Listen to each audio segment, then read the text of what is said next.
మత్యుద్భవ మతః, మతము నుంచి, మతం అనేటటువంటిది మనిషి నుంచి ఉద్భవించింది అని చాలా స్పష్టంగా ఈ గ్రంథాల్లో రాసి ఉంది.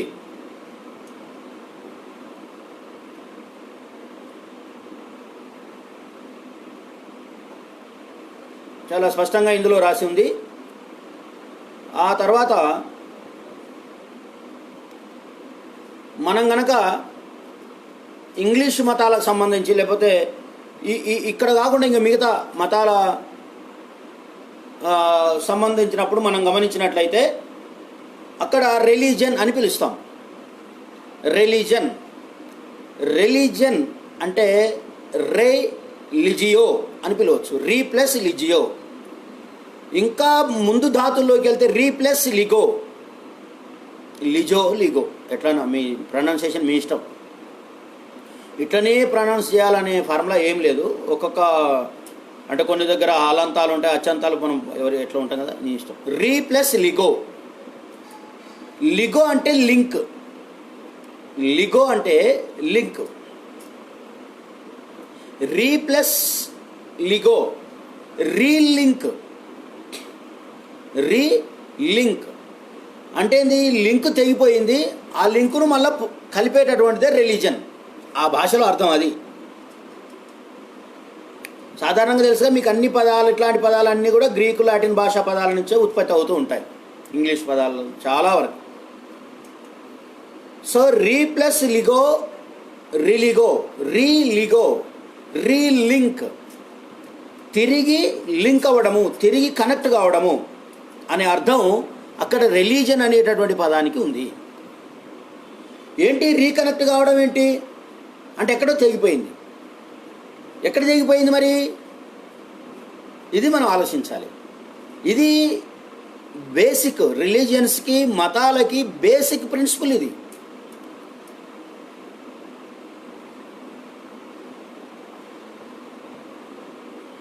అర్థమైందా? ఇది బేసిక్ ప్రిన్సిపల్. అందుకే దీని గురించి మాట్లాడుతూ ఉన్నాను నేను. రీలిగో బైబిల్ చెప్తుంది, లేదంటే ఖురాన్ చెప్తుంది. ఇంకా ఆ మిగతా గ్రంథాలన్నింటినీ చాలా స్పష్టంగా మిగతా గ్రంథాలన్నింటిలోనూ ఈ కథ ఉంది.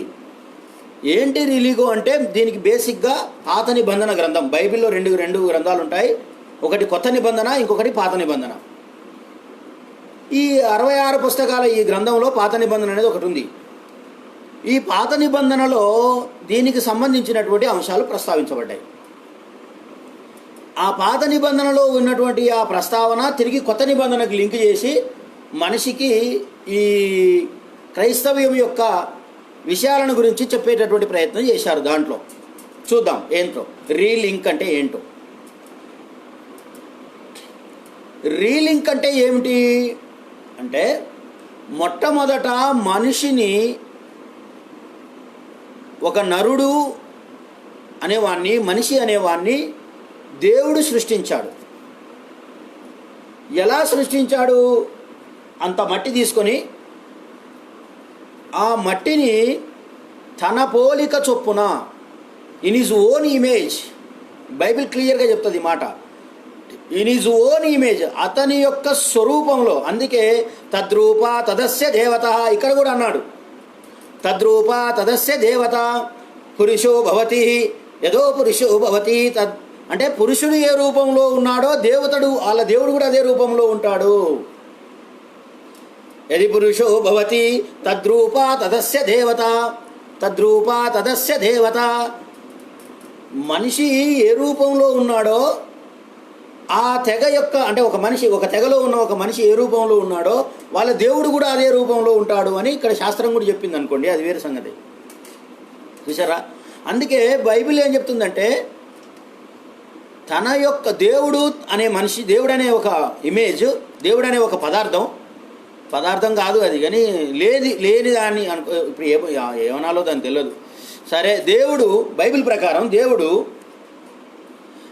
ఒక మట్టిని తీసుకొని దాన్ని తన యొక్క రూపం ఎట్టుంటుందో అట్లా చేసుకున్నాడు. అంటే మనిషి ఇప్పుడు మనలాగా ఉంటాడు, ముక్కు, ఇప్పుడు దేవుడు మనలాగా ఉంటాడు వాళ్ళ భాషలో. ముక్కు, నోరు, కళ్ళు, మీసాలు ఉంటాయి, నెత్తి ఉంటుంది, చెవులు ఉంటాయి, గడ్డం వస్తుంది, ఓకే, పెదాలు, నాలుక, గొంతు, చేతులు, కాళ్ళు అన్నీ ఉంటాయి. ఆయనకు కూడా అన్ని అవయవాలు ఉంటాయి. తన పోలిక ప్రకారంగా చేసుకున్నాడు. తన పోలిక ప్రకారంగా చేసుకొని అతనికి నాసికారంధ్రము గుండా ఊపిరి ఊదెను. ముక్కు నుంచి ఊపిరి ఊదాడు. అన్నాడు, అయిపోయింది, మనిషి అయ్యాడు. ఈ నాసికారంధ్రం నుండి ఎవరికైతే ఊపిరి ఊదాడో అతడు నరుడు అయ్యాడు, అతడు మనిషి అయ్యాడు. అతన్ని ఒక దగ్గర పెట్టాలి కదా, మరి అతన్ని ఒక దగ్గర పెట్టాలంటే ఏం చేశాడంటే అతనికి ఒక తోట ఏర్పాటు చేశాడు, గార్డెన్. దాన్నే ఏదేను తోట అంటారు, ఈడెన్ గార్డెన్ అంటారు చూసారా, ఏదేను తోట. ఈ ఏడెన్ గార్డెన్ లోపల, ఈ ఏదేను తోట లోపల ఆ మనిషిని పెట్టాడు. అక్కడ చెట్లు, పొలాలు, సుందరమైన దృశ్యాలు, పొదలు, పళ్ళు, చాలా అద్భుతంగా ఉంది ఆ ఏదేను తోట. అది భూమి మీద పెట్టాడు. పైన తయారు చేశాడో మరి కింద తయారు చేశాడో ఎక్కడ తయారు చేశాడో కానీ తయారు చేసిన ఆయనని తీసుకొచ్చి ఇక్కడ పెట్టాడు. ఎక్కడ తయారు చేసిన అనేది ఏం లేదు, తయారు చేసి ఇక్కడ పెట్టాడు. అంతకంటే ముందే భూమిని సృష్టించిండు, అంతకంటే ముందే నీళ్లు, పక్షులు, పశువులు అన్నీ ఏర్పడ్డాయి. అప్పటికే జీవజలాలు, జీవంలో ఉన్న జలరాశులు ఏర్పడ్డాయి. ఆఖరికి ఆయనకు సంతృప్తి కలగక మనిషిని తయారు చేసిండు తన లైన్ ప్రకారంగా, తన చొప్పున చేసి ఈ మనిషిని భూమి మీద తోటలో పెట్టేసి ఆయన వెళ్ళిపోయాడు. ఆయన పని మీద ఆయన వెళ్ళాడు. ఆయన పని మీద ఆయన వెళ్ళినప్పుడు ఇతడు ఇక్కడ తిరుగుతూ ఉన్నాడు. అప్పుడప్పుడు ఆయన వచ్చి సూపర్విజన్ చేస్తూ ఉన్నాడు. అప్పుడు ఈ మనిషి ఒక్కడే తిరుగుతున్నాడు కాబట్టి ఆయనకు ఎందుకో అంటే మతం యొక్క పునాది గురించి మాట్లాడుతున్నాడు, ఎట్లా ఏర్పడ్డది అనే దాని గురించి, మతం యొక్క ఫిలాసఫీ మాట్లాడుతున్నాను జాగ్రత్తగా. అక్కడ మనిషి ఒంటరిగా ఉండడం చూసి ఆయనకు నచ్చలేదు. అరే, నేను తయారు చేసిన వీడిని కానీ వీడు ఒక్కడే ఉన్నాడు, వీనికి ఇంకొక జంటను తయారు చేస్తే బాగుంటుంది, జత. ఇతనికి సాటి అయిన సహవాసం కావాలి.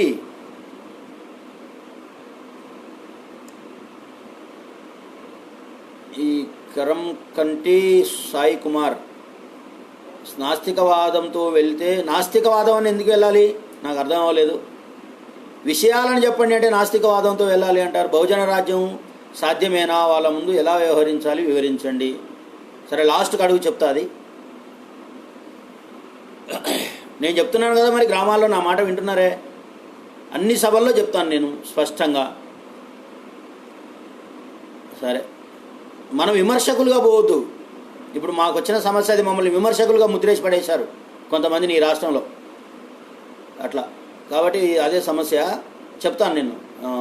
ఇక్కడ సబ్జెక్టులు ఎక్కడ ఉన్నాను మర్చిపోయాను నేను, ఈ ఫ్లో పోతుంది.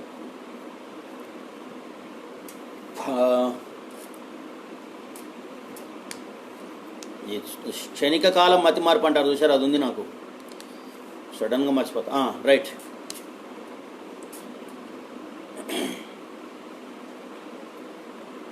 అప్పుడు మనిషికి ఒంటరిగా ఉన్నాడు. వీడు ఒంటరిగా ఉండడం సరైనది కాదు కాబట్టి ఇతనికి ఒక సాటి అయిన సహవాసాన్ని చేయాలి అని దేవుడు అనుకున్నాడు. అనుకుని ఇతన్ని నిద్రపుచ్చాడు, పడుకోబెట్టాడు. పడుకోబెట్టిన తర్వాత ఇతడు గాఢ నిద్రలోకి వెళ్ళిపోయాడు. గాఢ నిద్రలోకి వెళ్ళిపోయిన తర్వాత అతని పక్కటెముకల్లో ఒక ఎముకను బయటికి లాగాడు. మళ్ళీ యాస్టీస్గా ఆపరేషన్ చేసిండు అనుకోండి, సర్జరీ అయింది, మూసేసిండు దాన్ని. మూసేసి ఆ ఒక్క ఎముకను బయటికి లాగి ఆ ఎముక నుంచి ఇంకొక మనిషిని తయారు చేశాడు. అందుకే ఇక్కడ ఎంత దుర్మార్గం అంటే, తయారు చేయబడిన ఈ రెండో మనిషి దేవుని స్వరూపంలో లేదు. మగవాడు మాత్రమే దేవుని స్వరూపంలో ఉన్నాడు, స్త్రీ దేవుని స్వరూపంలో లేదు.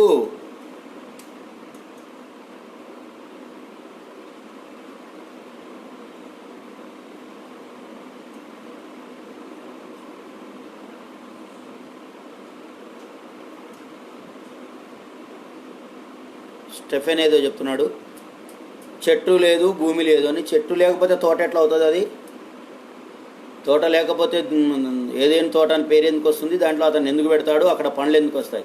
సర్లే, ఏదో ఆ తోట అనేది ఇంపార్టెంట్ కాదులేప, అది వదిలేసేయి. ఇక్కడ మనిషిని తయారు చేయడమే ఇంపార్టెంట్. మనిషిని తయారు చేశాడు, మనిషితో పాటు అతని ఎముకని తీసేసి ఒక స్త్రీని తయారు చేశాడు.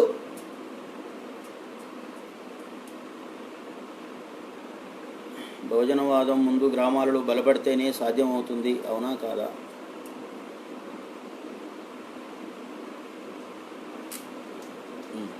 ఇప్పుడు ఆ బహుజనవాదానికి వెళ్దామా, మతము సైన్స్ ఇది మాట్లాడదాం, దానికి ఒక రోజు పెట్టుకుందాంలేండి, లేదా లాస్ట్కి చెప్తాంలే వాటికి ఆన్సర్స్.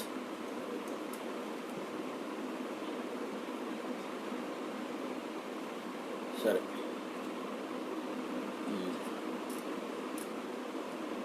రైట్. స్త్రీని చేశాడు, పురుషుని చేశాడు, పురుషుని నుంచి స్త్రీని చేశాడు. స్త్రీకి కొన్ని సపరేట్ శరీరం ఏర్పడింది, ఆమెకు వేరే ఆకారం ఉంది శరీరపరంగా చూసినప్పుడు. వీళ్ళిద్దరిని ఒక తోటలో పెట్టిపోయాడు. సరే, ఇప్పుడైనా తోటలో పెట్టాడు కదా, అప్పుడు పెట్టలేదు అనుకుందాం, ఇప్పుడు తోటలో పెట్టాడుగా. ఇప్పుడు ఒక తోటలో పెట్టాడు. ఆ తోటలో పెట్టేసి, అబ్బాయి మీరిద్దరు ఇందులో ఈ తోటలో ఉండండి, ఇక్కడ నీకు పళ్ళున్నాయి, ఫలాలున్నాయి, మీకు కావలసిన అన్నీ ఉన్నాయి, మీరు ఇష్టం వచ్చింది తినవచ్చు, మీ ఇష్టం వచ్చింది తినండి, కానీ ఈ చెట్టు ఫలం మాత్రం తినొద్దు అన్నాడు. ఫలానా చెట్టు ఫలము తినొద్దు, ఈ చెట్టు ఫలాన్ని తినొద్దు అన్నాడు. అన్నీ తినండి, ఎందుకంటే అది పాపం. చెట్టు అంటే ఇక్కడ చెట్టు అంటే ఇక్కడ పాపం, పాపం అనే పండు తినొద్దు. ఇక్కడ పాపం అంటే ఏం లేదు, స్త్రీ పురుషులు సెక్సువల్గా కలవడం, ఇంకేం లేదు. సరే, అతడు వెళ్ళిపోయాడు. వెళ్ళిపోయిన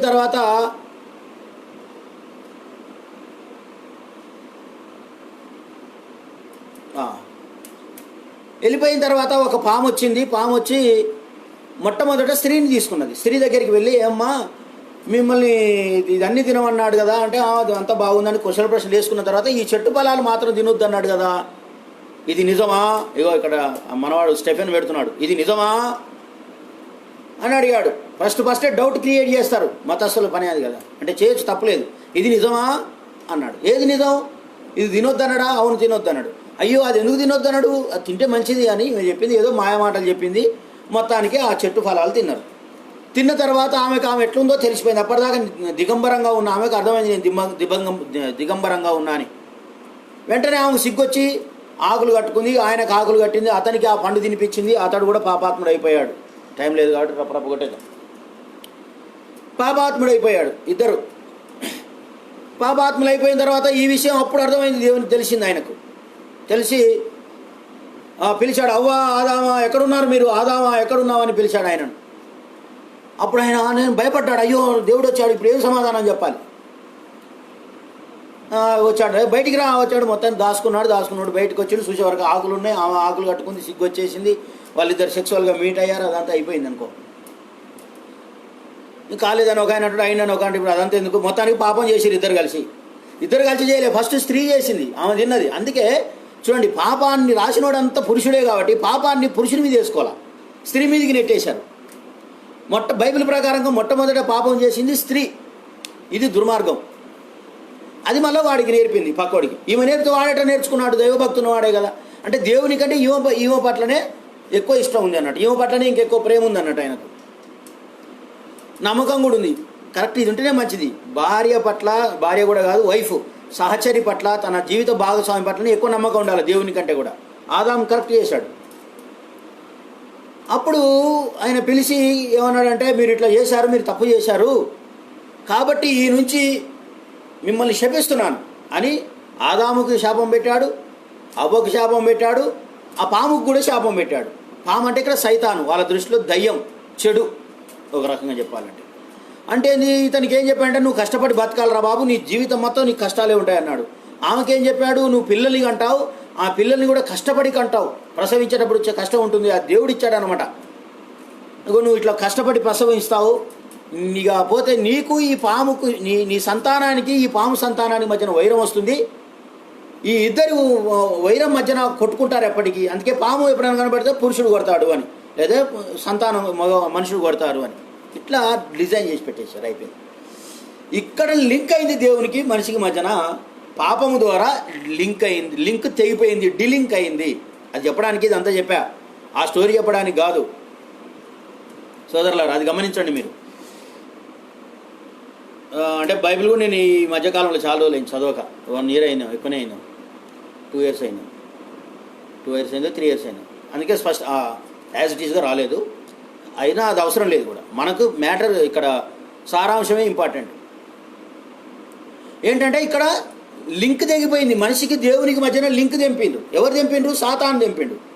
సాతాన్ అంటే దెయ్యము, చెడ్డోడు, ఇంకేమని అనండి. ఈ సైతాను దేవునికి మనిషికి మధ్యన ఉన్న లింక్ తెంపేశాడు. రోజు మాట్లాడుకునేవారు, లేకపోతే ఆదాము దేవుడు మంచిగా మాట్లాడుకునేవారు డైలీ. ఇప్పుడు మాట్లాడుకోకుండా అయిపోయారు. లింక్ అయిపోయింది. మీకు నాకు సంబంధం లేదు, మిమ్మల్ని అక్కడ పెట్టేశాను, మీ పాపాత్మలు అయిపోయారు, నేను పాపం లేనివాడిని కాబట్టి నేను మీతో మాట్లాడను అని చెప్పేసి వీళ్ళందరిని పెట్టి వాళ్ళ సంతానం పెరిగిపోయింది, పెద్ద ఎత్తున అయిపోయింది. మొత్తం భూమండలం అంతా కూడా విస్తరించింది. ఆదాము సంతానం. వీరు బ్లాక్ ఉన్నారా, వైట్ ఉన్నారా, ఏంది అనేది మాత్రం చెప్పలేదు అక్కడ. బ్లాక్ మరి ఇక్కడ బ్లాక్ ఎందుకున్నారు? ఆదాము సంతానం. అక్కడ వైట్ ఎందుకున్నారు? అక్కడ గ్రీన్ ఎందుకున్నారు? ఒక దగ్గర ఎల్లో ఎందుకు వస్తారు? ఎల్లో కలర్ కూడా ఉన్నాయి కొన్ని చర్మాలు, కొన్ని ఇంకా ఆరెంజ్ కలర్లో రకరకాల కలర్లు వచ్చినాయి, కొన్ని గోధుమ కలరు. మరి ఈ కలర్లన్నీ ఎట్లా వచ్చినాయో చెప్పలేదు. కానీ మొత్తానికైతే ప్రపంచం అంతా ఈ ఆదాము సంతానం నిండిపోయింది. అంత పాపాత్ములైపోయారు. ఇక ఆమె సంతానం అంతా పాపాత్ములే. అంటే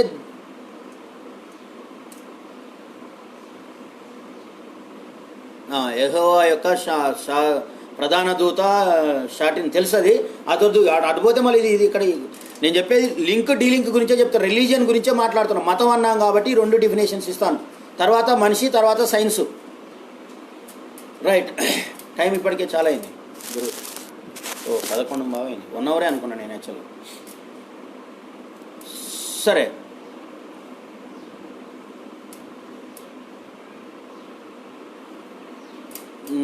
సో మొత్తానికి లింక్ తెగిపోయింది వీళ్ళిద్దరి మధ్యన. ఈ లింక్ తెగిపోయి మనుషులంతా కూడా భూమండలం అంతా విస్తరించారు. భూమి అంతా విస్తరించిపోయింది మనుషులతో. అన్ని దేశాలు ఏర్పడ్డాయి, భాషలు ఏర్పడ్డాయి. వాటి కూడా కారణాలు ఉన్నాయి, అవి ఇప్పుడు అవసరం లేదు మనకు. ఇప్పుడు మళ్ళీ ఈ లింక్ ఎట్లా కలవాలి? దేవునికి మనిషికి లింక్ ఎట్లా కలవాలి? కలవాల్సిన అవసరం ఉంది అనుకుంటున్నాడు దేవుడు. కాబట్టి వీళ్ళిద్దరికి లింక్ ఎట్లా పెట్టాలి? మళ్ళీ లింక్ చేయాలి అంటే ఏం చేయాలంటే, వీళ్ళు చేసినటువంటి పాపానికి పాపం పోవాలి అంటే పరిశుద్ధమైన రక్తం చిందించబడాలి. చాలా మోస్ట్ ఇంపార్టెంట్ పాయింట్, దీన్ని మీరు నోట్ చేసుకోండి. మతం యొక్క ప్రధాన భూమిక ఇక్కడ ఏర్పడదు ఆ రిలీజియన్స్ లోపల. ఏది? ఖురాన్ అండ్ క్రిస్టియానిటీ, ఈ ముస్లిం క్రిస్టియన్ రెండింటి లోపల. ఈ 2 ఒకే మూలాల నుంచి వచ్చినాయి, ఆదికాండం నుంచే వస్తాయి. ఆదికాండం కాదు, పాత నిబంధన నుంచి వస్తాయి. కట్ చేస్తే ఈ పరిశుద్ధులు అనబడేవాడు అంటే ఏ పాపము చేయని వ్యక్తి నుంచి అతని యొక్క రక్తం చిందిస్తే, అతని బలి తీసుకుంటే, బలి అనే మాట వచ్చేసింది. బలి సాక్రిఫైస్ చేయాలి. ఈ బలి కూడా పరిశుద్ధుడై ఉండాలి. మనుషుల ద్వారా పుట్టినవాడై ఉండకూడదు, పాపాత్ముడై ఉండకూడదు, పాపము ద్వారా జన్మించిన వాడై ఉండకూడదు. సర్వపాప పరిహారో రక్త ప్రోక్షకం అవశ్యకం తదు రక్తం పరమాత్మేనా పుణ్యదాన బలియాగం. సామవేదంలో చెప్పాడు ఇది. సర్వపాప పరిహారో రక్త ప్రోక్షకం అవశ్యకం తదు రక్తం పరమాత్మేనా పుణ్యదాన బలియాగం.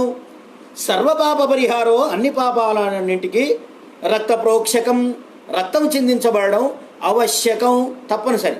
సర్వపాప పరిహారో రక్త ప్రోక్షకం అవశ్యకం తదు రక్తం, ఆ రక్తం పుణ్యదాన బలియాగం.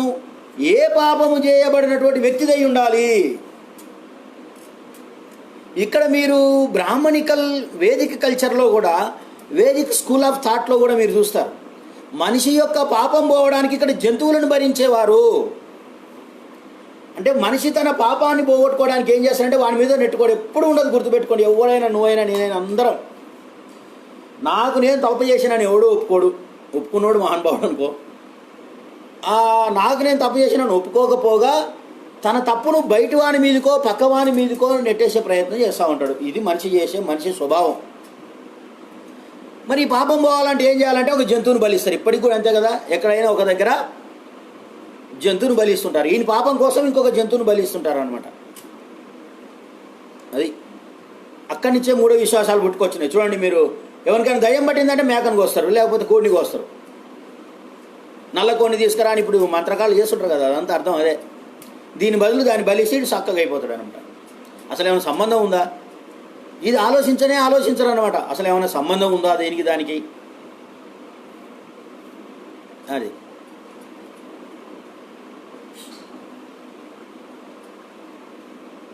అగో వ్యక్తి పుట్టించిన మనోడు స్టెఫెన్ పెడతా ఉన్నాడులే కానీ సరే అదంతా జరిగిందిలే. ఆ దేవుడే 3 రూపాయలు వచ్చి అబ్రహాం దగ్గర భోజనం చేస్తా మీరు ముగ్గురు వచ్చిరా అన్నారు కదా, అది వేరు. అదంతా వదిలే, ఆ చర్చలోకి వెళ్ళకండి. రీలింక్ చెప్తున్నాను నేను ఇక్కడ, ఇదే మీకు అర్థం కావాలి. కాబట్టి ఇక్కడ బలి కావాలి. ఏ బలి కావాలి?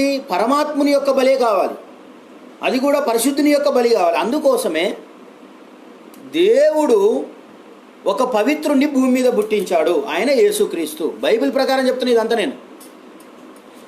దేవుడు ఒక పరిశుద్ధుణ్ణి భూమి మీద పుట్టించాడు. అందుకే ఆయన యొక్క వైఫ్ ఎవరు? యేసేపు యొక్క వైఫ్, యేసుక్రీస్తు తల్లి గర్భం ధరించింది యేసేపు ద్వారా కాదు, పరిశుద్ధాత్మ ద్వారా, హోలీ స్పిరిట్ ద్వారా ఇక్కడ ఆమె గర్భం ధరించింది అనే ఒక అభూత కల్పనను సృష్టించారు. లేదా ఒక మనుషుల్ని నమ్మించేటటువంటి దానికోసం ఒక పవిత్రత. జానపద కథల్లో కనుక లేని మనుషులు 17 ఫీట్ల మనిషి, ఒక చెరువు అంతా పొట్ట ఉండేటోళ్ళు ఎట్లయితే పుట్టుకొస్తారో జానపద కథల్లో, అట్లాగే ఈ మత గ్రంథాల్లో కూడా ఇట్లాంటి కొన్ని కథలు పుట్టుకొస్తుంటాయి. కొన్ని చాలా కథలు ఇట్లే పుట్టుకొస్తుంటాయి. మొత్తానికి పరిశుద్ధాత్మ ద్వారా ఈమె గర్భవతి. అంటే ఈమె పాపం లేకుండా పుట్టాడు ఇతడు, అంటే ఇతడు పరిశుద్ధుడు, ఈజ్ ద హోలీ పర్సన్. అందు ద్వారా ఆయన ఏం చేశాడంటే శిలువ మీద తన యొక్క ప్రాణాన్ని ఇచ్చాడు. శిలువ మీద తన ప్రాణాన్ని ఇవ్వడం వల్ల రక్తం చిందించాడు. ఎప్పుడైతే ఈ రక్తం చిందించాడో, ఈ పరమాత్ముని యొక్క స్వరూపం కదా, ఈయన పరమాత్ముని అంశ ద్వారా పుట్టినవాడు కదా, అందువల్ల ఈ రక్తం చిందించబడడంతో మనుషుల పాపం పోయింది. అప్పుడు దేవునికి మనిషికి మధ్యన రీలింక్ ఏర్పడ్డది. This is the relink, that is the religio, that is the religion. Religion అవ్వ ఆదాము ద్వారా కోల్పోయినటువంటి లింక్ను యేసుక్రీస్తు లింకు కలిపాడు. అహమేవా జీవచ్చ, అహమేవా పంతాహ, అహమేవా సత్యచ్చ. ఈ 3 మతాలు ఒకటే. వైదిక మతము, ఖురాను, బైబిలు, ఈ 3 యొక్క మూలాలు ఒక దగ్గర నుంచే వచ్చినాయి. చాలామంది తెలియక ఇది వేరే అది వేరే అంటారు. నథింగ్ బట్ ఏముండదు, ఇవన్నీ ఒక దగ్గర నుంచి. చూడండి మీరు, అహమేవా సత్యచ్చ, అహమేవా జీవచ్చ, అహమేవా పంతాహ. నేనే సత్యమును, నేనే జీవమును, నేనే మార్గమునై ఉన్నాను. ఇక్కడ బైబిల్ కూడా అదే చెప్తుంది. ఎవరైతే యేసుక్రీస్తును దేవుడని నమ్ముతారో వాళ్ళు యేసుక్రీస్తు రక్తంతో కడగబడతారు. రక్తంతో కడగబడ్డప్పుడు ఇతని పాపం పోతుంది. ఎప్పుడైతే ఇతని పాపం పోతుందో అతడు దేవునితో మళ్ళీ రీలింక్ అవుతాడు, పరిశుద్ధుడైపోతాడు. డైరెక్ట్ ఇతనికి స్వర్గం పోతుంది, లేకపోతే నరకానికి పోతాడు. ఇది అశాస్త్రీయమైన, అసంబద్ధమైన ఒక ప్రక్రియ. ఎట్లా? మానవులందరి కోసం యేసుక్రీస్తు రక్తం చిందించబడ్డప్పుడు నమ్మినోనికే పరిశుద్ధత వచ్చుడింది, నమ్మినోనికే లింక్ ఏర్పడడం ఏంది, నమ్మనోనికి ఎందుకు లింక్ ఏర్పడదు? అతని ప్రమేయం లేకుండానే అతడు పాపాత్ముడు అయిపోయాడు కదా. అతని ప్రమేయం లేకుండా అతని లింకు తెగిపోయింది కదా.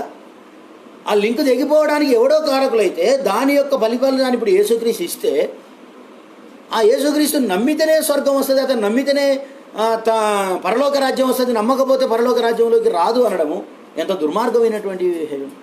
ఇంకా కూడా చెప్తాను. ఒక చోట అంటాడు, మరి ఏమండి చాలామందికి ఈ దేవుడి గురించి ఇదంతా తెలియదు కదా, ఈ థియరీ అంతా తెలియదు కదా, ఈ 10 కమాండ్మెంట్స్ 10 ఆజ్ఞలు తెలియదు కదా, తర్వాత యేసుక్రీస్తు చెప్పిన సూత్రాలు ఇవన్నీ తెలియదు కదా, మరి రేపు దేవుడు మళ్ళీ యేసుక్రీస్తు మళ్ళీ వస్తాడు, ఇప్పుడు వచ్చేది ఉంది ఇంకా సెకండ్ కమింగ్.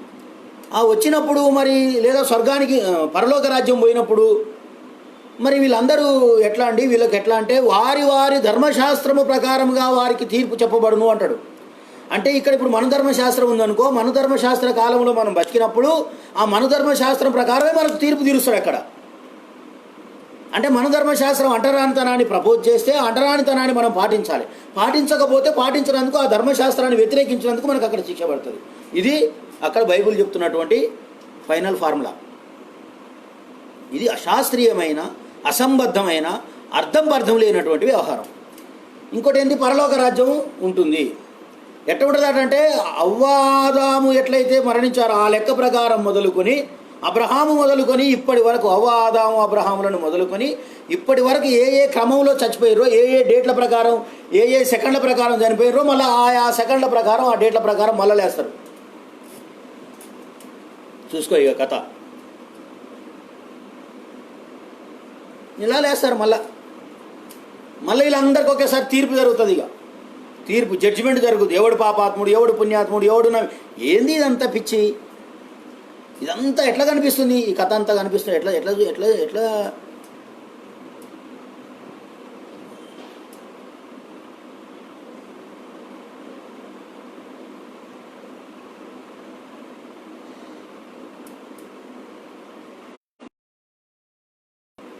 జయభీం సార్, మీరు చాలా గయా మాట్లాడతారా? గయా మాట్లాడడం అంటే తప్ప. చదవండి మీరు, బైబిల్ చదివితే తెలుస్తుంది. సో ఇది రిలీజన్. తెగిపోయిన లింకును మళ్ళా లింక్ కలిపాడు. ఇప్పుడు ఇది రిలీజన్, ఇది మతం.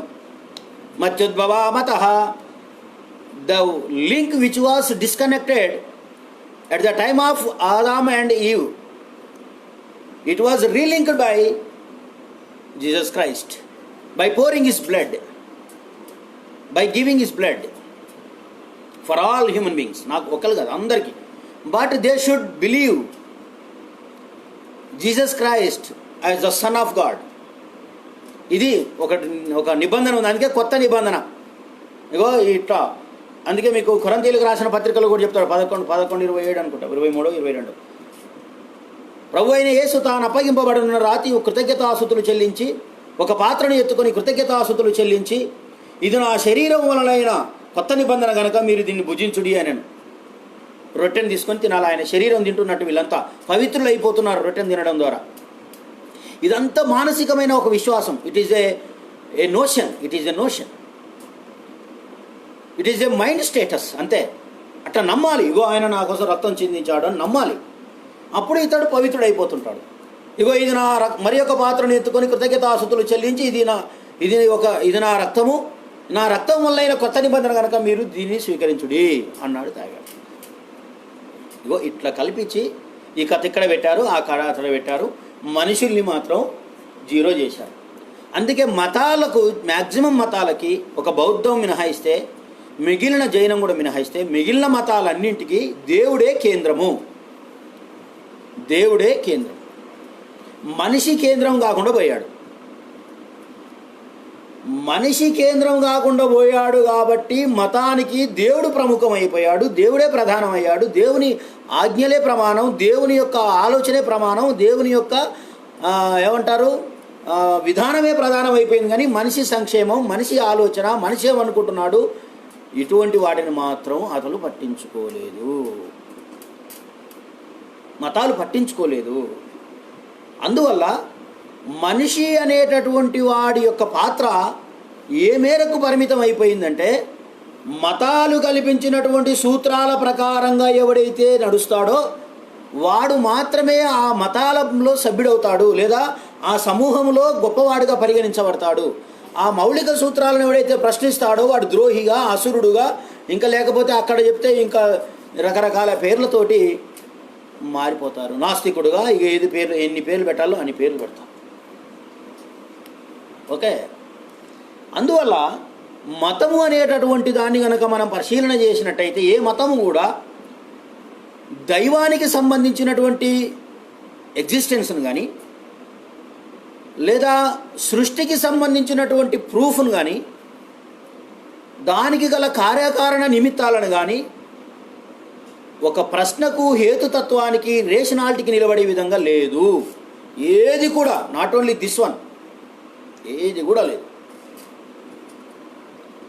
అందువల్లనే ఈ మతాలు అనేటటువంటివి మూఢ విశ్వాసాలు అనేటటువంటి, లేదా ప్రజల యొక్క మెదడును ఆలోచింపకుండా చేయగలిగేటటువంటి కొన్ని మౌలికమైన సిద్ధాంతాలను, సూత్రాలను తీసుకువచ్చి ఇక్కడ బిగించారు.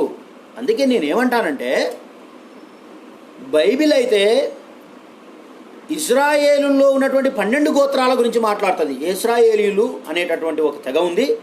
ఆ ఇజ్రాయేలీయులు అనేటటువంటి తెగల్లో 12 తెగల గురించి మాత్రమే పాత నిబంధన ఉంటుంది, గుర్తుపెట్టుకోండి. ఈ 12 తెగలు ఇజ్రాయేలు గోత్రాలు అంటారు వీటిని. ఈ ఇజ్రాయేలు గోత్రాలు క్లాన్స్ ఉన్నటువంటి ఈ 12 గోత్రాల గురించి మాట్లాడి, అందులో యూదా గోత్రం అనేటటువంటి ఒక గోత్రాన్ని మాత్రమే ఇక్కడ హైలైట్ చేస్తుంది. ఆ యూదా గోత్రం యొక్క సంక్షేమం కోసమే ఈ బైబిల్ పుట్టించారు. ఈ పాత నిబంధన, ఈ దేవుడు, ఈ 10 కమాండ్మెంట్స్, ఇదంతా దీని నుంచే పుట్టింది.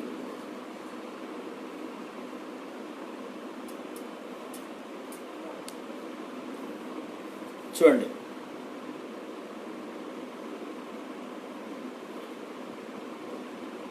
అంటే యూదా గోత్రంలో, అందుకే యేసుక్రీస్తును బైబిల్ ఏం చెప్తున్నారంటే యూదా గోత్రపు సింహము పిల్ల అంటారు ఆయన. అంటే యేసుక్రీస్తు కూడా బానిసల్లో పుట్టలేదు, సమరయుల్లో పుట్టలేదు. యేసుక్రీస్తు కూడా పాపులు అనే ఒక తెగ ఉండేది అక్కడ. పాపులు, జకర్యా ఆయన పాపి అంటారు. పాపి అంటే ఆయన పాపం చేసిన వాడని కాదు, పాపులు అనేటటువంటి ఒక కమ్యూనిటీలో పుట్టాడు అనమాట. అన్నా శ్రీకృష్ణుని మేనమామ కౌసుడు, అతని రాక్షసుడు అన్నారు కదా. చాలా ఉన్నది, ఇంకా అట్లా పోతే నువ్వు చాలా వస్తావు. కృష్ణరూప అసురసేన, ఇంతకుముందు మన అసురుడు వచ్చాడు, అసుర వారసుడు. కృష్ణరూప అసురసేన, వీళ్ళు ఇది తప్పు అంటారు. క్లియర్గా రాసుకున్నా నేను, లేదు ఎక్కడ అంటారు. వేదాల్లో ఉంది ఇది. ఎంత దుర్మార్గం అంటే అక్కడి నుంచి అమెరికా నుంచి ఒక ఆయన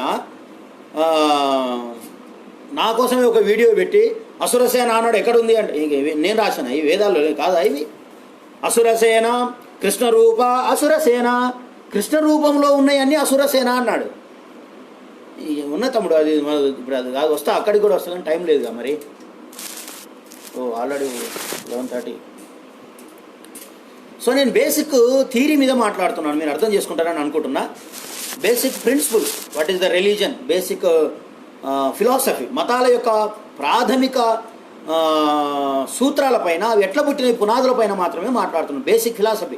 ఇంకా వాళ్ళ బోధనలు అవన్నిటికీ మళ్ళీ మంచి ఉన్నాయి, చెడు ఉన్నాయి, అవన్నీ అదంతా కాదు. బేసిక్ ప్రిన్సిపల్స్ ఏంటి అనే దాని మీదనే మాట్లాడుతున్నాను నేను.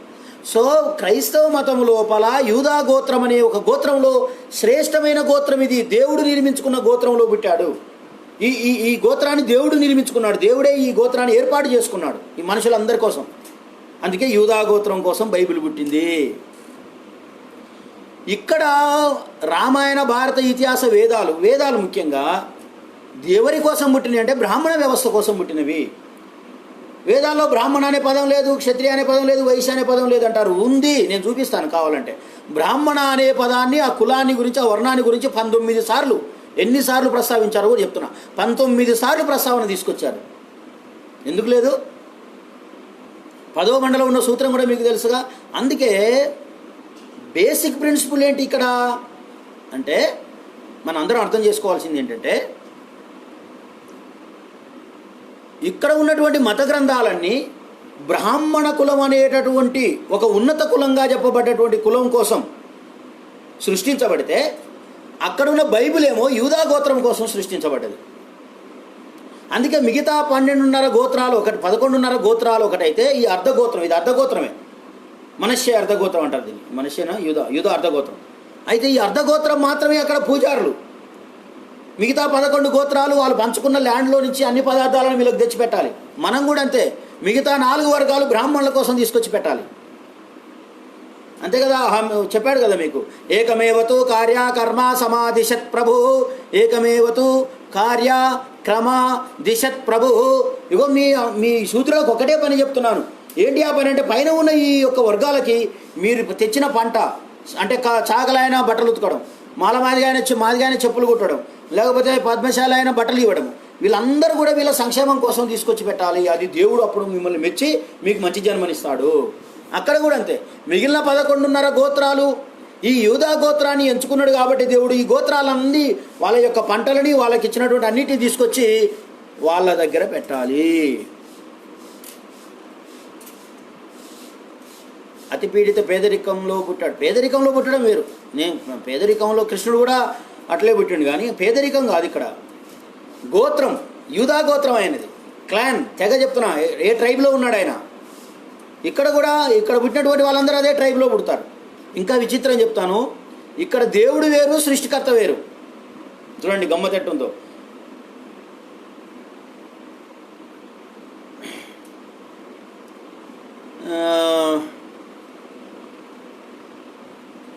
చెప్తున్నాను, రైట్, డన్. ఇక్కడ సృష్టికర్తను విరాట్ పురుషుడు అన్నారు వైదిక మతంలో. విరాట్ పురుషుడు. కొన్ని చోట్లనేమో కాశ్యప అంటారు, ఇంకొన్ని చోట్లనేమో మనువు నుంచే పుట్టారు, ఒక చోట్లేమో బ్రహ్మ నుంచి పుట్టారు అంటారు. ఇక్కడ బ్రహ్మ వేరే, దేవుడు వేరే, సృష్టికర్త వేరే. అందుకే మీకు ఈశ్వరుడు సృష్టికర్త కాదు, విష్ణువు సృష్టికర్త కాదు. ఈయన కాపాడతాడు, ఆయన నాశనం చేస్తాడు, ఆయన పుట్టిస్తాడు. సృష్టి స్థితి లయకర్తలని పెట్టారు వాళ్ళ ముగ్గురిని. ఇక్కడ దేవుడైన యెహోవా, తండ్రి అయిన యేసు, కుమారుడైన యేసుక్రీస్తు, పరిశుద్ధాత్మ దేవుడు, ముగ్గురు దేవుళ్ళు ఇక్కడ, అక్కడ ముగ్గురు దేవుళ్ళు, ముగ్గురు. ప్రతి చోట కూడా ఇది మీకు కనిపిస్తూ ఉంటుంది. ఈ మూలాలు అక్కడి నుంచే వచ్చాయి. దేవుడు అనే పదానికి వైదిక సంస్కృతి, వైదిక కల్చర్ ఏం డెఫినేషన్ ఇచ్చింది? దివ్యతి ఇతి దేవః. దివ్యతి వెలుగుతున్నవాడు, ఇతి అంటారు దేవః దేవుడని. వెలుగుతూ ఉన్నటువంటి వాడిని దేవుడు అంటారు.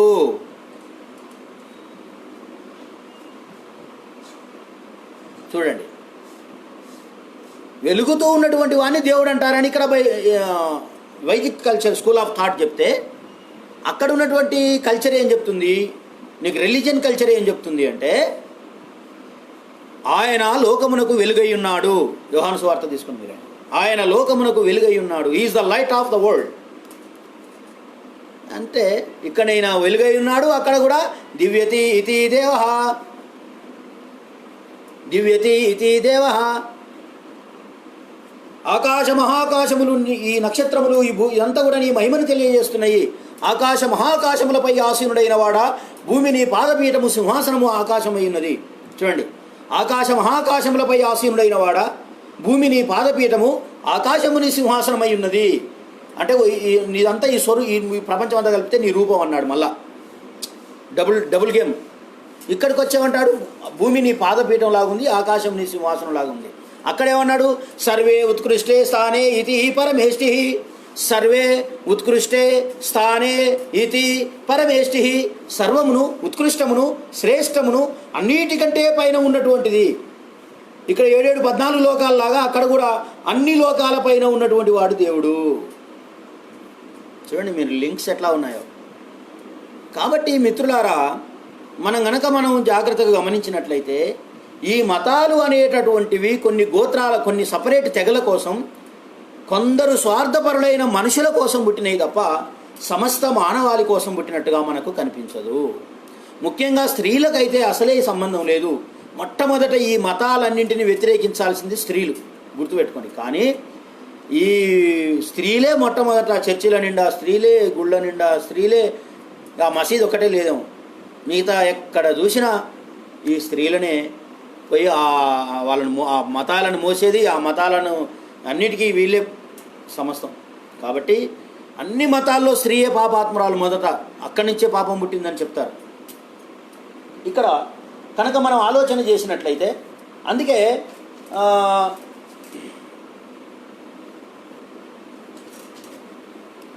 ఇది ఒకటి మనకు చెప్పిన తర్వాత నేను మిగతా విషయాలను చెప్తాను.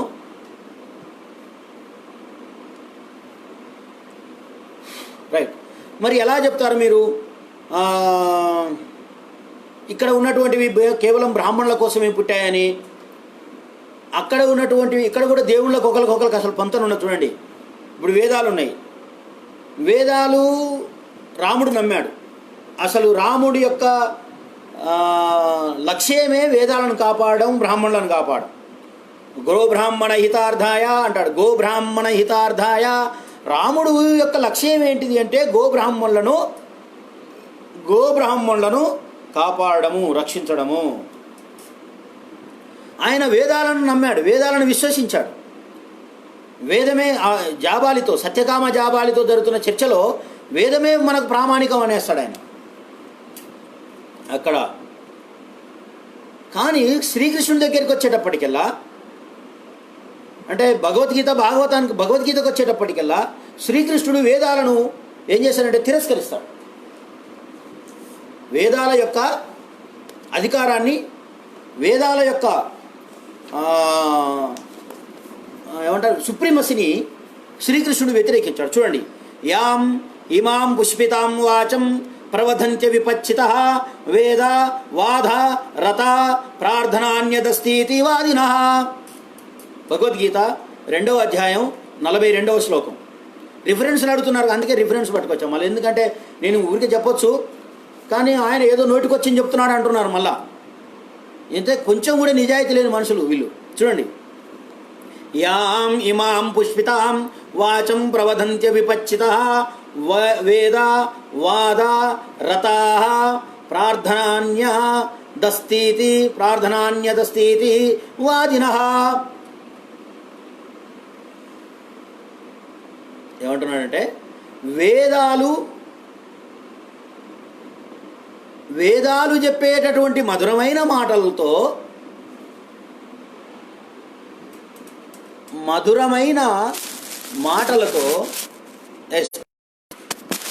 రైట్ రెజ్యూమ్ అయింది లక్కీగా. మళ్ళీ ఎవరో ఫోన్ చేశాడు, ఆయన కట్ చేసిన వరకల్లా అది అయిపోయింది. ఒక్క నిమిషం, కొంచెం ప్రశ్నలు ఆపండి. స్టెఫెన్ తర్వాత మాట్లాడదాం. నా నెంబర్ తీసుకొని నువ్వు డిస్కస్ చేయి కావాలంటే. అజ్ఞానులు వేదవాక్యాలలో ఆసక్తి ఉన్నవారు ఇంతకు మించి వేరేది మాట్లాడలేరు. అది తామర పువ్వు లాంటి, లేదంటే ఇంకే పువ్వు అయినా పువ్వు లాంటి, పుష్పితాం అన్నాడు కదా, పువ్వు లాంటి మధురమైన, తామర కాదు ఇక్కడ సారీ, పువ్వు లాంటి మధురమైన మాటలు మాత్రమే చెబుతారు తప్ప ఇంతకు మించి వీళ్ళు చేయగలిగేది ఏమీ లేదు. శ్రీకృష్ణుడు భగవద్గీతలో చెప్తున్నాడు. అంటే వేదాలు అనేటటువంటివి అజ్ఞానులు నమ్మేటటువంటివి అన్నాడు. అంటే వేదము నమ్మినవాడు అజ్ఞాని అని శ్రీకృష్ణుడే చెప్తున్నాడు. తప్పు అయితే మీరు రండి, భగవద్గీత పట్టుకొని రండి, నేను చూపిస్తాను మీకు, వాళ్ళకైనా ఎవరికైనా. నెక్స్ట్, ఇదే భగవద్గీతలో 2వ అధ్యాయం 45వ వచనం, 45వ శ్లోకం.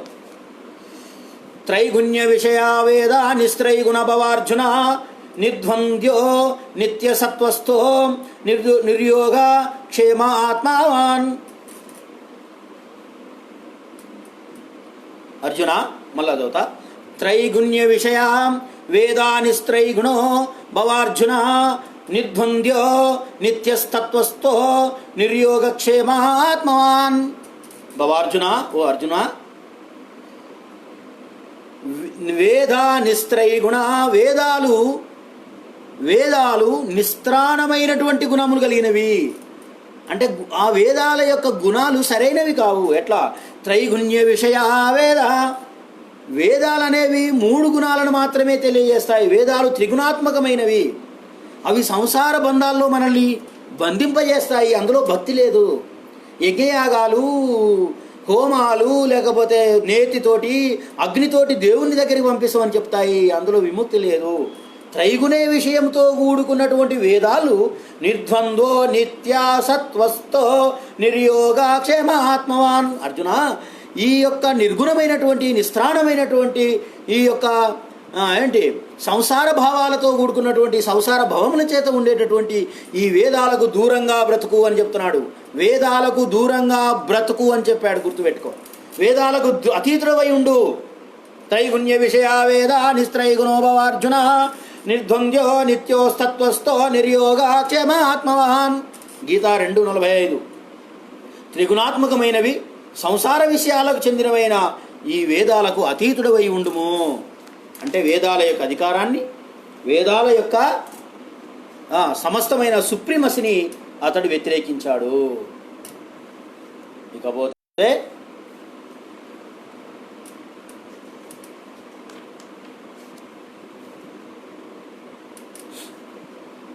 రామాయణం ఏం చెప్తుంది?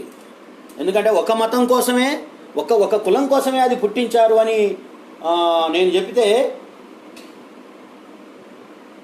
మీరు అనుమానం వస్తుంది. అందుకోసమే రామాయణంలో చెప్తున్నాడు. ఏం చెప్తున్నాడంటే, శూద్ర స్వధర్మ నిరత త్రీన్ వర్ణానుపచారిణ. శూద్రులు అన్నాడు కాబట్టి ఇక్కడ ఏమంటారంటే ఇది ప్లూరల్. శూద్ర అంటే సింగులర్, శూద్రుడు. శూద్రులు స్వధర్మ నిరత తన యొక్క సొంత ధర్మాన్ని పాటించాలి. ఏంటి తన సొంత ధర్మం? పైన ఉన్న క్షత్రియ, వైశ్య, శూద్ర, బ్రాహ్మణ కులాలకు సేవ చేయాలి. అట్లా కూడా మళ్ళీ చెప్పాడు, క్లారిటీ కూడా ఇచ్చాడు. త్రీన్ వర్ణానుపచారిణ. ఎందుకు ఈ శూద్రులకు అర్థం కాదో నాకు అర్థం కావట్లేదు. వాళ్ళు పైగా నా మీద తిరుగుబాటు, నా మీద కోపాన్ని వెలిపుచ్చుతున్నారు. ఇది ఎవరు రాసిండు? Who wrote this? Who had given the propaganda to this philosophy? ఏందో వాళ్ళ ఇష్టము. ఎందుకు కోపం వస్తుందా మీకు? ఎందుకు మీరు తిట్టడం అవన్నీ మాట్లాడుతున్నారు? మీరు ఇందులో రాసిందా లేదా చూడండి. మరి రామాయణంలో అది ఉన్నప్పుడు తీసేవా నువ్వు? దాని గురించి మాట్లాడవా? అంత బానిసలా, అంత ఆలోచించలేని వాళ్ళ, ఇంత వెధవల్లాగా ఎందుకు జీవితాలు గడపాలి? అసలు మనుషులేనా? మనిషి అనేటటువంటి వానికి కొంచెం కూడా ఆలోచన ఉండాలిగా.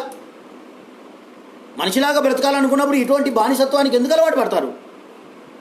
అదేదో మళ్ళీ నేను సృష్టించినట్టు, నేనో లేకపోతే ఇంకా ఎవరైనా ఇప్పుడు మన వాళ్ళు ఎవరైనా చెప్తే బాబు గోగి నేనో ఎవరో సృష్టించినట్టు వీళ్ళు మా మీద అది ఎగబడటం ఏంటి అసలు? Non sense. ఏం రాశారు చూడండి. శూద్రాః స్వధర్మ నిరతాః త్రీను వర్ణానుపచారిణః. ఈ రామాయణం చెప్తుంది. ఇంకా కూడా చెప్పాడు, చాతుర్వర్ణ్యం చాలోకే అస్మిన్ స్వే స్వే ధర్మే నిరక్ష్యతి. ఇంకేం చెప్పాలి? చాతుర్వర్ణ్యం 4 వర్ణాలు, చాలోకే అస్మిన్ స్వే స్వే ధర్మే నియోక్ష్యతి. ఏ రకాలుగానైతే ఈ 4 చాతుర్వర్ణాలకు ధర్మాలు నిర్ణయించబడ్డాయో ఆయా ధర్మాలను వాళ్ళు ఖచ్చితంగా పాటించాలి అని చెప్తుంది రామాయణం. చాతుర్వర్ణ్యం చ అంటే కూడా లోకే అస్మిన్ స్వే స్వే ధర్మే నియోక్షతి. లోకము లోపల లేదా ఈ సమాజం లోపల బ్రాహ్మణ వైశ్య క్షుద్ర వర్ణాలకు ఏ ధర్మాలైతే నిర్దేశింపబడ్డాయో వేదం ద్వారా లేదా ధర్మశాస్త్రాల ద్వారా ఆయా ధర్మాలను వాళ్ళు ఖచ్చితంగా నిర్వర్తించాలి, లేకపోతే అది పాపం అని నీకు రామాయణం చెప్తుంది. గృహ బ్రాహ్మణ హితార్థాయ అని అక్కడ చెప్పాడు. దశరథుడు యజ్ఞయాగాలు చేసి బ్రాహ్మణులకే గోవులను దానం చేశాడు, బంగారం దానం చేశాడు. అన్నీ అయిపోయిన తర్వాత దిక్కు లేకపోతే మొత్తం బొక్కసమంత అయిపోయిన తర్వాత వంగి బోర్ల బొక్కలు పండుకొని దండం పెట్టి నా దగ్గర ఏం లేదన్నాడు. అక్కడ దాకా చేసిరు కథ. ఇది నేను రాయలేదబ్బా, ఇది మాకెవ్వరు మా తాతలకు తనలకు చదువు రానటువంటి వాతావరణము. ఈవెన్ రెడ్లు కూడా రాయలేదు, వాళ్ళకు కూడా చదువు రాదు వాళ్ళ తాతల తండ్రులకు. ఈవెన్ కమ్మ ఇప్పుడు చెప్పబడుతున్న ఈ వెల్మ వర్గాలు కూడా ఇవి రాయలే, వాళ్ళకు కూడా చదువు లేదు ఒకప్పుడు. They are also Shudras, they have no sacred thread. ఈ పరిశుద్ధమైన ఏమంటారు దీని జన్యం లేదు వీళ్ళకు కూడా. అదే వాస్తవాలను గ్రహించమంటే కోపం ఎందుకు? వాస్తవాలను తినమంటే అది అట్లే ఉంటుంది, మా సంస్కృతి గొప్ప. ఏంటి నీ సంస్కృతి? నీ సంస్కృతి నేను అవమానిస్తున్నప్పుడు ఎందుకు ఆ సంస్కృతి? దాన్ని మార్చాము. ఎందుకు మార్చకూడదు? ఎందుకు మార్చకూడదండి? నాకు అర్థం కాదు. ఒక ఫుడ్ పడట్లేదు, ఆ ఫుడ్ సరైనది లేదు, దాన్ని మార్చమంటే ఎందుకు మార్చమంట? ఎందుకు అట్లే సస్తామంటే ఏమన్నట్టు? అది మూర్ఖత్వం కదా, అది మానవత్వం అనిపిస్తుందా? అంటే మనిషి అనేవాడు అట్లే ఆలోచిస్తారు అసలు. ఒకవేళ తెలిసో తెలియకో ఆ కాలంలో అలా రాసింది అనుకున్నాను కొద్దిసేపు. కొంతమంది ఎవరంటే ప్రక్షిప్తం చేశారంట. అవును చేశారు. ఇప్పుడు వాటిని తీసేస్తే ఏంటట గొడవ? ఇప్పుడు వాటిని తీసేసి వచ్చే నష్టం ఏంటట? అంటే అవి పవిత్రమైంది, అపౌరుషేయాలని చెప్పడానికేగా మీ ప్రయత్నం అంతా. ఇది మతం చేస్తున్న పని, ఇది మతంలో ఉన్నటువంటి దుర్మార్గం. ఈ గ్రంథాల్లో కేవలం ఒకే వర్గాని కోసం మాత్రమే, ఆ వర్గ యొక్క ప్రయోజనాల కోసమే వాళ్ళే రాసుకున్నారు కాబట్టి అదే రాశారు అనడానికి మీకు ఇంకొక ఉదాహరణ. అది రామాయణంలోని శ్లోకాలు మీకు చెప్పాను. ఇకపోతే మీకు ఇక్కడ స్పష్టంగా కనబడుతుంది అనుకుంటాను. శ్రీమద్భాగవతము ప్రథమ స్కందము, భగవాన్ వేదవ్యాస ప్రణీత. భగవాన్ వేదవ్యాసుడు రాసినటువంటి శ్రీమద్భాగవతం. చాలామంది భాగవతం అంటే ఉర్రూతలు ఊగిపోతారు. అబ్బా భాగవతం ఎంత భక్తిరస ప్రధానమైంది, ఎంత భక్తిరస ప్రధానం, కృష్ణుడు ఆహా ఎంత గొప్ప అది, హరే హరే కృష్ణ హరే కృష్ణ వందే కృష్ణ గోవింద, ఏమేమో రకరకాల పేర్లతోటి మనల్ని పిచ్చెక్కిచ్చి మత్తులో కూర్చోబెడుతున్నారు. అయ్యా అసలు అది ఎందుకు రాశారో ఆ పుస్తకంలోనే ఉంది. టైము ఎంత ఉంది? 12 అయిపోతుంది. యాక్చువల్గా వేరే ప్రోగ్రామ్ ఉంది. సరే, అయితే భగవద్గీత కూడా అంతే. చాలామంది ఏమంటారంటే భగవద్గీత ఎందుకు రాశాడంటే, అది కూడా నేను శ్లోకాలు చెప్తాను. భగవద్గీత ఎందుకు రాశాడంటే, నా కొడుకుని, నా తమ్ముడిని, నా మనవడిని వీళ్ళని చంపడం ఇష్టం లేక అర్జునునికి విరక్తి పుట్టి బాణాలు ఆయుధాలని కిందేశాడని. అంతకంటే ముందు ఉత్తర గోగ్రహణంలో దక్షిణ గోగ్రహంలో యుద్ధం చేయలేదా? అంతకంటే ముందు గంధర్వుల చేత పట్టుబడ్డప్పుడు దుర్యోధనుని వాడు ప్రాయోపవేశం చేసినప్పుడు అక్కడ లేవా? అప్పుడు జరగలేదా యుద్ధం? అప్పుడు ప్రాణాలు తీయలేదా మీరు? అది కాదు. అసలు ఏం చెప్తాడు భగవద్గీతలో అంటే, అది చాలామందికి తెలియని రహస్యంగా పెడతారు. అది చెప్పరు. మన సోకాళ్ళు ఈ ప్రవచన కర్తలు ప్రోగ్రెసివ్ వాదుల్లాగా ఫోజులు కొట్టుకుంటూ ఏం చెప్తారంటే, అది అసలు విషయాలు చెప్పరు. అయ్యో పాపం తన వాళ్ళని చంపడం ఇష్టం లేదు అని చెప్తే, ఏంది తన వాళ్ళని చంపడం ఇష్టం లేదు? ఎన్ని యుద్ధాలు చేయలేదు వాళ్ళు? ఎంతమందిని చంపలేదు? ఎన్ని తెగల్ని నాశనం చేయలేదు? చూడండి ఏంటి అసలు అక్కడ అంటే, అవునండి రామాయణ భాగవతాలు కథనే, ఆ కథను నమ్ముతున్న వాళ్ళకే చెప్తున్నాను నేను. అరే బాబు, ఆ కథలో పవిత్ర గ్రంథాలను నమ్ముకుంటున్నారు మీరు, అందులో అసలు ఏముందో చూడండి రా అని చెప్తున్నాను నేను నమ్మట్లే. అదేదో కథ జరిగిందని, అదేదో నేను చూశానా, అట్లా కాదు. అది నమ్ముతున్న వాళ్ళ కోసం ఇదంతా మనం మాట్లాడేది. మతాన్ని, మత గ్రంథాలను, అందులో ఉన్న పవిత్రతను నమ్ముతున్న వాళ్ళకి చెప్తున్నా. అది కథే, అందరికీ తెలుసు. ఒకవేళ జరిగిందో ఏమో చెప్పలేము, జరిగితే కూడా చిన్న కథ, 2 తెగల కథ. అది అంబేద్కర్ గారు చెప్తారు. ఏం చెప్తారంటే, భారతం అనేది 1 కాదు 3 రకాల భారతాలు ఉన్నాయంటాడు. అది మొత్తం ఫస్ట్ 2 తెగల మధ్య ప్రారంభమైంది, ఆ తర్వాత 2 రాజ్యాల మధ్యకి వచ్చింది, ఆ తర్వాత అసలు దేశానికే ప్రాకిందని చెప్తాడు ఆయన. 3 భారతాలు చెప్పుకొట్టి వచ్చాడు. ఆ భాషా శైలి అదంతా చూస్తుంటే కూడా అట్లాగే కనబడుతుంది మీకు, చెప్తాడు కదా. అందుకే నేను చెప్పదలుచుకున్న చాలామంది ఇక్కడనే అపార్థం చేసుకుంటున్నారు. నేను చెప్పదలుచుకున్న అంశం ఏంటంటే, నేను రామాయణాన్ని, భగవద్గీతను, భాగవతాన్ని జరిగినాయనో అవి శిరోధార్యం నాకని నేను చెప్పట్లేను. వాటిల్లో ఉన్న వైదిక గ్రంథాల యొక్క పవిత్ర గ్రంథాలుగా భావించబడుతున్నవి ఇవి. ఈ వైదిక మతానికి ఇవే మూల గ్రంథాలు. వైదిక్ స్కూల్ ఆఫ్ థాట్ వీటి మీదనే ఆధారపడి ఉంది. అందులో ఉన్న బ్రాహ్మణుల కుట్రని చెప్తున్నాను. అందులో ఉన్న వాళ్ళు ఏమి రాశారో, అసలు ఎందుకు సృష్టించారు వీటిని అని చెప్తున్నాను నేను. అది పాయింట్. వాళ్ళు ఎందుకు సృష్టించారు వీటిని వాళ్ళే చెప్తున్నారు, నేను చెప్పడక్కర్లేదు. శ్రీమద్భాగవతము అధః సప్తోదశాధ్యాయ, అధః సప్తోదశాధ్యాయ. దశ అంటే 10, సప్త అంటే 7, 17వ అధ్యాయం ఇది. భగవద్గీతలో 17వ అధ్యాయం ఏం చెప్తుందో, ప్రథమ స్కందంలో 17వ అధ్యాయం. శ్రీమద్భాగవతము ప్రథమ స్కందము 17వ అధ్యాయం. తత్ర గోమిథునం రాజా హవ్యమాన మనాధవత్ దండహస్తం చ వృషలం దధ్రూషే వృషలాంఛనం వృషం మృణాలాధవళం మేహం దివం విభత్యం వేపమానం పథైకేన సీదంతం శూద్రపీడితం గాంచధర్మాధూఘాం దీనాం వృషం శూద్రపదాహతం వివత్సామశ్రుపదానాం కృషాం యుపసమ్మిచ్చతి. అంటే సరే అలా ఉన్నది చదువుతా మళ్ళీ, ఎందుకంటే నేను కొత్తగా చెప్పిన అనుకుంటారు. తృణమును దినగోర్చు అశ్రుపూరిత నయనములతో వత్సమును పోగొట్టుకున్న దాని వల నుండి వేషధారి అయిన కలిచే పీడింపబడుచు అత్యంత దీనావస్థలోనున్న యజ్ఞమునకు యోగ్యమైన పాలనిచ్చు దేనువును కూడా చూచెను. రైట్, అక్కడికి పరీక్షిత్ అనేటటువంటి ఒక మహారాజు వచ్చాడు. వచ్చి ఆ సరస్వతీ నదీ తీరమునందు అనాథుల వలె హింసింపబడుచున్న వృషభధేనువులను మరియు రాజచిహ్నములతో యుక్తుడైన దండధారి అయిన ధర్మనాశకుడైన ఒక శూద్రుణ్ణి పరీక్షిత్తు చూసెను. శూద్రుడు అంటే ధర్మనాశకుడు. అంటే మొదటి నుంచి శూద్రులకు బ్రాహ్మణ కల్చర్కి యుద్ధం జరుగుతుంది. మీరేమో ఎస్సీలకు మధ్య జరుగుతుందని మీరు అంటున్నారు. అంబేద్కర్ గారు వచ్చినాక అది అక్కడికి మారింది అసలు ఆ యుద్ధరంగం. కానీ అంతకంటే ముందు శూద్రులకి బ్రాహ్మణిక్ కల్చర్కి మధ్యన యుద్ధం జరుగుతుంది.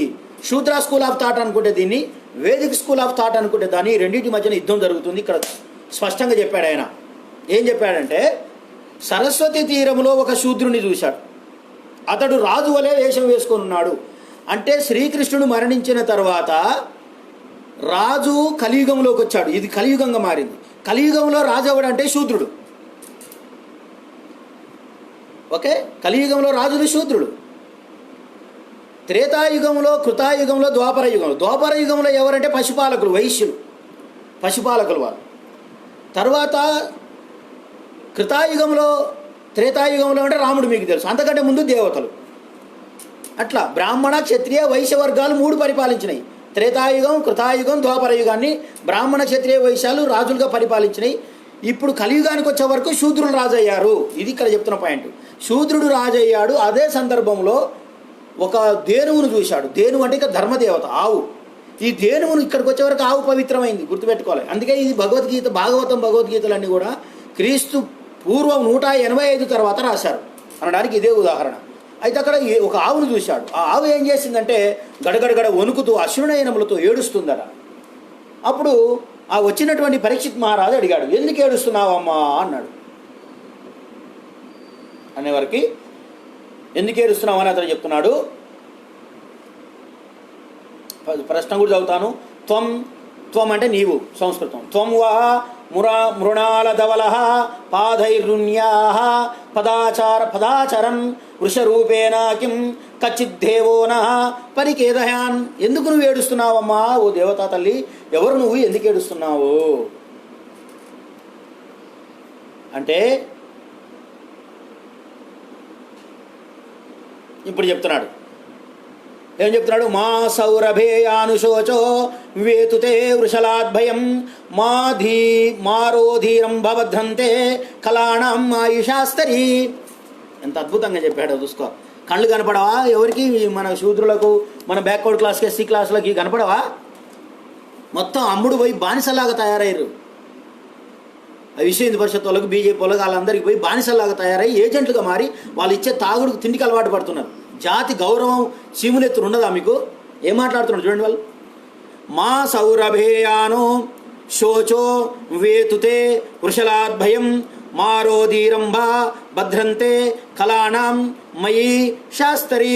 శ్రీమద్భగవద్గీత 17వ అధ్యాయము, ప్రథమ స్కందము 17వ అధ్యాయము 9వ శ్లోకం. ఇంకే ఇంత స్పష్టంగా చెప్పిన రైట్. ఏం చెప్తున్నాడు? సురవివంశ సంభూతమైన వృషభమా, దుఃఖమునందు నీకు ఈ శూద్రుని వలె భయము వలదు. ఓ గోమాత, నువ్వు దుఃఖింపవద్దు. దుష్టులకు శిక్షుడిగా నేనున్నప్పుడు మీకు క్షేమమే సంభవించును. అంటే శూద్రులందరూ దుష్టులని, వాళ్ళను సంవరించడమే నా పని. ఇంకా కూడా కిందకు వచ్చి అంటాడు, ఏష అంటే ఇతడు సంస్కృతంలో, ఏష రాజ్ఞ పరో ధర్మో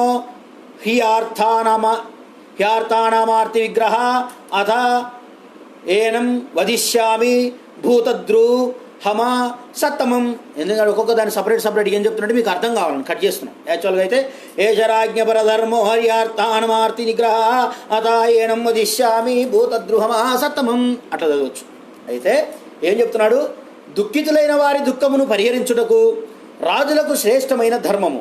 అందువలన ప్రాణులను హింసించుచు అత్యంత దుష్టుడైన ఈ శూద్రుణ్ణి వధించదను. కో ఉచ్చత్తవ పాదాం స్త్రీన్ సౌరభేయ చతుష్పద మా భువంస్వ దృశారాష్ట్రే రాజ్ఞాం కృష్ణానువర్తినాం. కృష్ణుని యొక్క ఆజ్ఞను పరిపాలించి, ఆజ్ఞను స్వీకరించి నీకు దుఃఖం కలగకుండానట్లు ఈ శూద్రుని ఇప్పుడే నాశనం చేస్తున్నాను. ఇదంతా అట్లా రాసుకుంటా ఇదంతా చాలా ఉంది. ఇదంతా అంటే ఇక్కడ శ్రీకృష్ణుడు దేనికోసం పుట్టాడు అంటే, వరలక్ష్మి గారు అది వాళ్ళ లెక్క ప్రకారం ఉంది. త్రేతా కృత ద్వాపర యుగం అనేది వాళ్ళ లెక్క, నా లెక్క కాదు. ఇది నేను చెప్తాను, వాళ్ళ లెక్క ప్రకారం అయితే చెప్తాను. నేనైతే వాటిని నమ్మను. సో బేసిక్గా ఇక్కడ పాయింట్ ఏంటంటే, ఈ గ్రంథాలన్నీ కూడా, ఈ మత గ్రంథాలన్నీ కూడా ఇక్కడ వైదిక కల్చర్ లోపల బ్రాహ్మణులను అత్యున్నతులను చేయడానికి, బ్రాహ్మణులను సుపీరియర్గా చేయడానికి, సూపర్ మ్యాన్గా తయారు చేయడానికి సూపర్ మ్యాన్ థియరీని తయారు చేశారు. బ్రాహ్మణుడు అందరికంటే చెప్పారు కదా. భారతం ఒక ఆయన నిన్న ఒక మిత్రుడు ఎవరో పెట్టి, ముదిరాజు ఆయన, అసలు ఈ ముదిరాజులు అయితే చెప్పవల్ల కాదు, ఇంకా శూద్రుడు కాబట్టి నేనేం అనలేకపోతున్నా, కానీ ఇక చెప్పవల్ల కాదు, వాళ్ళు అట్లా తయారయ్యారు. అది చూడాలి ఏం జరుగుతుంది అనేది. పతనం ప్రారంభం, అది పతనానికే ప్రారంభం, ఇంకేం లేదు. అయితే ఎక్కడ ఉన్నాను నేను? రైట్. ఇప్పుడు ఈ మత గ్రంథాలన్నీ కూడా దాదాపుగా శూద్రుల్ని వాళ్ళు చెప్పడం. ఇప్పుడు భారతం అంటారు, భారతం అద్భుతంగా ఉందని అని చెప్తున్నాడు ఆయన నిన్న నాకెవరో.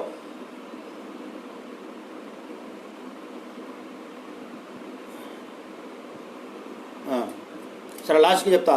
జన్యం ఉన్న వాళ్ళు ఎట్లా అయ్యారో, కమ్మరి వాళ్ళే మొదట బ్రాహ్మణిదానికి వ్యతిరేకంగా పోరాటం చేసి జన్యం సాధించారులే. అది కూడా చెప్తారు. ఇప్పుడు ఆ శ్లోకం కూడా ఉంది నా దగ్గర, చెప్తాను. కట్ చేస్తే రైట్. అయితే భారతంలో చెప్తాడు, మనుషులందరిలో బ్రాహ్మణుడు గొప్పవాడు. అదే మన చాగంటికు ఆయన పేరు ఆయన పేరు ఏంటో ఉంటుంది, నరసింహారావు, గరికపాటి నరసింహారావు చెప్పింది అదే.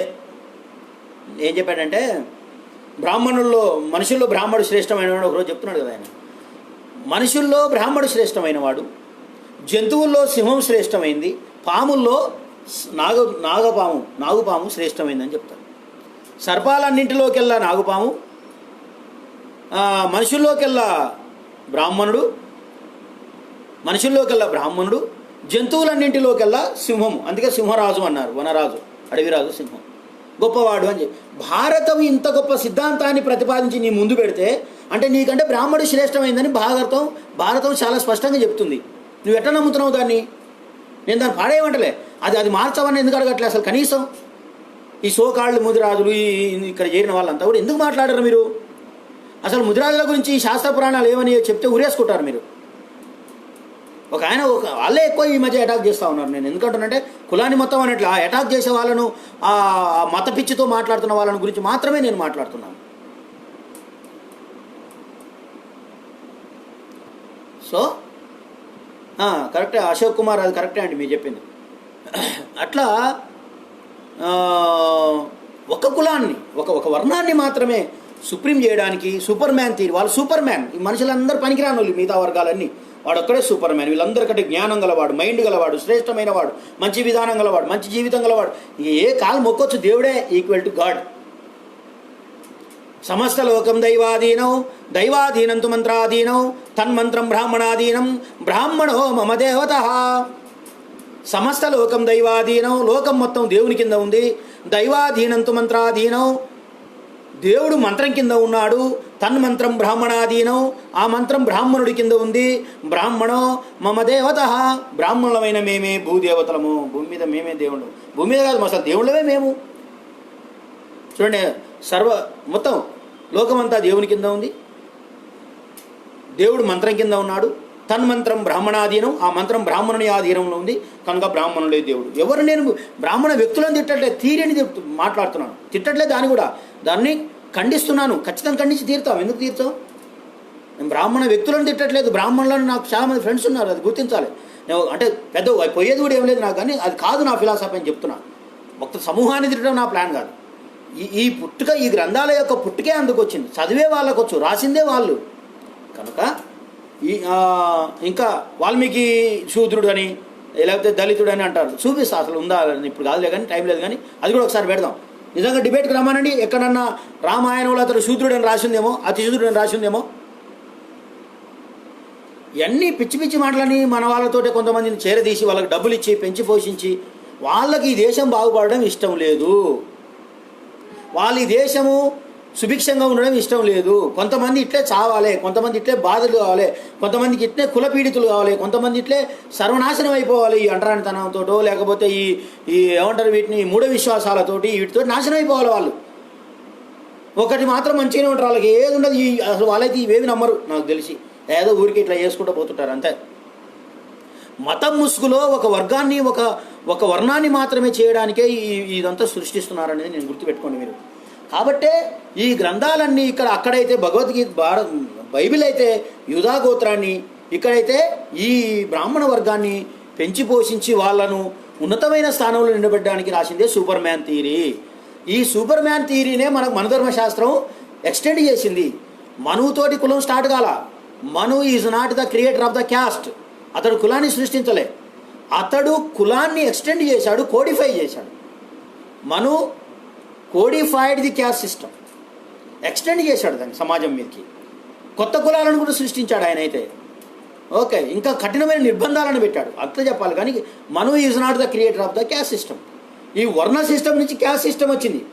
ఈ మధ్య వాడు పిల్లోడు నా మీద వీడియో పెట్టి అంటున్నాడు, వర్ణానికి కులానికి ఏం సంగతి రా కృష్ణ, ఏం సంబంధం రా, వాడు ఏం చదువుకున్నాడో నాకు పిచ్చెక్కింది.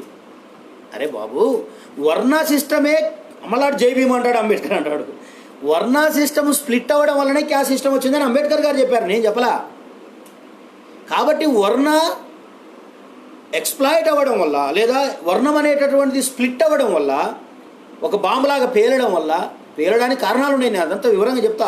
అవన్నీ ఏవి లేకుండా నేనేమో వచ్చి నిలబడలే ఆ సమాజం ముందు. అన్నీ ఉన్నాయి నా తాన, అంత సమాధానం ఉంది. అది స్ప్లిట్ అయిన తర్వాతనే ఈ కుల వ్యవస్థ పుట్టుకొచ్చింది. అంటే కుల వ్యవస్థ యొక్క ఆర్జిన్ ఎక్కడ ఉందంటే వర్ణంలో ఉంది. The caste system was originated from the Varna system. The Varna system which was mentioned in the Vedas was created by the dominant castes, dominant Varna or Aryans అని వాళ్ళే చెప్తున్నారు. కాబట్టి మిత్రులారా, ఈ మత గ్రంథాలు అనేటటువంటివి మనిషి కేంద్రంగా పుట్టలేదు అని చెప్పడానికి ఇదంతా చెప్తున్నాం. మనిషి మతం అనుకున్నాం కాబట్టి అసలు మనిషి కేంద్రం, మనిషికి సంబంధం లేకుండా, మనిషి ఆలోచనకు అసలు మనిషిలో ఉన్న ఆలోచనను చంపడానికే ఒక వర్ణ ప్రయోజనాల కోసం మాత్రమే ఈ మతాలు సృష్టించబడ్డాయి. It is the clear. సరే, మనిషి ఏంటి, మనిషి జీవితం ఏంటి? 12 అయిపోయింది. సారీ, నాకు వేరే పని ఉంది మళ్ళీ. సో ఇకపోతే చాలామంది నన్ను అడిగిన ప్రశ్న సైన్స్ ముందా మతం ముందా? రైట్. సైన్స్ అంటే ఆవిష్కరణ, సైన్స్ అంటే ఉన్నది ఉన్నట్టుగా చెప్పడము, ఉన్నదే మాట్లాడడం. ఎప్పుడైతే ఈ విశ్వ ప్రారంభం జరిగిందో, లేదా విశ్వం యొక్క ఆవిష్కరణ అంటే ఎవడో ఆవిష్కరించలేదు, ఈ విశ్వము ఏర్పడిందో అప్పుడే సైన్స్ పుట్టినట్లు లెక్క. ఎట్లా ఏర్పడింది అనే దాంట్లో ఇముడి ఉంది కదా. బిగ్ బ్యాంగ్ థియరీ మనం చెప్తున్నాం, అదే సైన్స్. అప్పటికి ఇంకా దేవుడు పుట్టాల, అప్పటికి ఇంకా మనిషి పుట్టలేదు. ఎందుకంటే మనిషి సృష్టించిందే మతం. మతం యొక్క తండ్రి దేవుడు, దేవుని యొక్క తండ్రి మనిషి. ఇంకా వీరిద్దరికి తండ్రి మనిషే కాబట్టి మనిషే పుట్టలేదు ఇంకప్పటికి. బిగ్ బ్యాంగ్ థియరీని మనం పరిశీలన చేస్తే అప్పుడే సైన్స్ పుట్టింది. అంటే ఇలా ఏర్పడిందని చెప్పడమే సైన్స్ కదా. కాబట్టి మనిషి కంటే ముందే ఈ విశ్వారంభం జరిగింది. ఆరంభం అంటే ఎవడు ప్రారంభించలేదు. సార్ దీన్ని ఏమంటాం, విశ్వం ఏర్పడింది. రైట్, విశ్వం ఏర్పడింది, సృష్టించలేదు ఎవరు దీన్ని. ఈ విశ్వం ఏర్పడినప్పటి తీరే సైన్స్, అంతే. ఆ తర్వాతనే మనిషి పుట్టాడు, ఆ తర్వాతనే మతం పుట్టింది. మనిషి పుట్టినాక మతం పుట్టింది. ఎట్లా పుట్టింది? ఇప్పుడు చూడండి, మెరుపు వస్తుంది. ఈ భూమి మీద ఉన్న మనిషికి ఆ మెరుపు ఎట్లా వస్తుందో తెలియలేదు వాడికి. అంటే పైన ఎవరో ఒక వ్యక్తి ఉండి ఈ మెరుపును భూమి మీదకి పంపిస్తున్నాడు అనుకున్నాడు. ఎందుకు పంపిస్తున్నాడంటే మనిషి మీద కోపం వస్తుందేమో అనుకున్నాడు. అప్పుడు ఏం చేశాడంటే, ఓహో ఈ మెరుపు అనేది ఒక దేవుడు. ఉరుములు వచ్చినాయి. ఉరుములు ఎందుకు వచ్చినాయి? మేఘాల గర్జన జరిగింది. అంటే ఇక్కడ వెనకాల ఎవడో ఉండి యుద్ధం చేస్తున్నాడు, లేకపోతే వెనకాల ఎవడో ఉండి ఈ శబ్దం చేస్తున్నాడు, అతను దేవుడు అయి ఉంటాడు. మనిషి మీద కోపం వచ్చింది. అర్జున అంటారు చూడండి, ఆ మేఘం కదలంగా. ఎంత మూఢ విశ్వాసం చూడండి. ఎక్కడ మేఘాలు, ఎక్కడ అర్జున, ఏం సంబంధం అసలు? అంటే ఇదంతా కూడా ఏం చేస్తున్నారు, అక్కడెవరో దేవుడు ఉన్నాడని వరుణుడు దేవుడైపోయాడు, మేఘం దేవుడైపోయాడు, మెరుపు దేవుడైపోయాడు, వర్షం దేవుడైపోయాడు, వర్షం పైనుంచి ఎవరో కురిపిస్తున్నారు అని. ఇగో ఇట్లా రకరకాలైన ఈ మనిషికి అర్థం కానటువంటి అంశాలన్నింటినీ దైవ రూపంలోకి తీసుకొని వాటి శాంతించడానికి మొక్కడము, ఏం చేయడం, తర్వాత మంత్రాలు రావడం, తర్వాత శ్లోకాలు రావడం, ఆ తర్వాత అది ఒక మతంగా ఎస్టాబ్లిష్ కావడం, దానికి నాయకులు పుట్టడం. అందుకే మీకు వేదకాలంలో విష్ణు ఈశ్వర బ్రహ్మలు లేరు. నీకు తొలి వేద కాలంలో అసలు లేరు. మలివేద కాలంలో ఒక రుద్రుడు పుట్టాడు, శివుడు తర్వాత అయ్యాడు ఆయన రుద్రుడు. ఆ తర్వాత మలివేద కాలం అయిపోయిన తర్వాత కదా విష్ణు ఈశ్వర బ్రహ్మలు వచ్చారు. అంటే నీకు వేదంలో వీళ్ళు ఎందుకు లేరు? వేదంలో ఆర్యులు ప్రయాణం చేసేటప్పుడు కేవలం వరుణుడు, అగ్ని వీళ్ళే పుట్టుకొచ్చారు.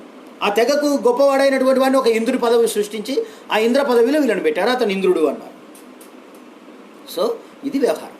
అందువల్ల మనిషి అనేటటువంటి వాడు తనకు అర్థం కానటువంటి, తనకు భయం పుట్టించేటటువంటి, ఈ మనుషులెవడు ఆదుకోలేనటువంటి ఒక విపత్తును దేవుడిగా దైవంగా భావించి దానికి ఒక థీరీ తయారు చేసుకొని ప్రపంచంలో రకరకాల చోట్ల రకరకాలైన థీరీలు పుట్టుకొచ్చినవి. ఇవి మతాలు. కాబట్టి సైన్స్ ఎప్పుడు కూడా మతాన్ని ఢీకొట్టడానికి సైన్స్ పుట్టల, మతాన్ని లేకపోతే డీకోడ్ చేయడానికి కూడా పుట్టలేదు, లేకపోతే మతాన్ని ధ్వంసం చేయడానికి కూడా సైన్స్ పుట్టలేదు. ఇది గుర్తించాల్సింది. సైన్సు తన పని తాను చేసుకుంటున్న సందర్భంలో కొన్ని ఆవిష్కరించింది. ఈ ఇన్వెన్షన్స్ ఆ మతాన్ని క్రాస్ చేశాయి. అప్పుడు మతానికి కోపం వచ్చింది సైన్స్ మీద. ఇక ఇప్పుడు అనివార్యమైన పరిస్థితుల్లో మా దగ్గర కూడా సైన్స్ ఉందని చెప్పుకుంటున్నారు. ఇది సంగతి. అసలు అయితే సైన్స్ తన పని తాను చేసుకుంటూ పోయింది. మనిషి జ్ఞానం పెరుగుతున్న కొద్దీ, పరిసర ఫెసిలిటీస్ పెరుగుతున్న కొద్దీ, అవకాశాలు వస్తున్న కొద్దీ ఏం చేశాడంటే పరిశోధనలు ప్రారంభించాడు. ఈ పరిశోధనలు అప్పటి వరకు మతం చెప్పినటువంటి దానికి కాంట్రడిక్షన్ అయ్యాయి. ఆ కాంట్రడిక్షన్ అనేటటువంటి దాన్ని వాళ్ళు విశ్వసించట్లేదు, ఇంకా దేవుని నమ్ముతున్నాడు కనుక సైన్స్ తప్పు అంటారు అనమాట. లేదా సైన్స్ మీద కోపం వస్తుంది అంటారు, లేదా సైన్స్ మా దాంట్లోనే ఉంది అని కలుపుకోవడం. ఇదేమో కలుపుకునేది, ఇది పాజిటివ్ థియరీ, అదేమో నెగిటివ్ థియరీ. ఇట్ట రాశారు తప్ప సైన్స్ అనేటటువంటిది మతం కోసం పుట్టలేదు. సైన్స్ అనేటటువంటిది మతాన్ని నాశనం చేయడానికి పుట్టలేదు. సైన్స్ అనేది తనకు నోచిన పద్ధతుల్లో, తన పరిశోధనల్లో తనకు తెలిసిన అంశాలను ఆవిష్కరించుకుంటూ వెళ్ళిపోయింది. ఉదాహరణకు గ్రహణం ఇలా జరుగుతుంది అని తెలిసాడు. భూమి బల్లపరుపుగా ఉందని బైబిల్లో రాశారు, అన్ని చోట్ల బల్లపరుపుగానే ఉంది. కానీ అదే భూమి గుండ్రంగా ఉందని గెలీలియో కనుగొన్న తర్వాత కదా, ఆయన ఈ మతాల కోసం కనుగొన్నాడా?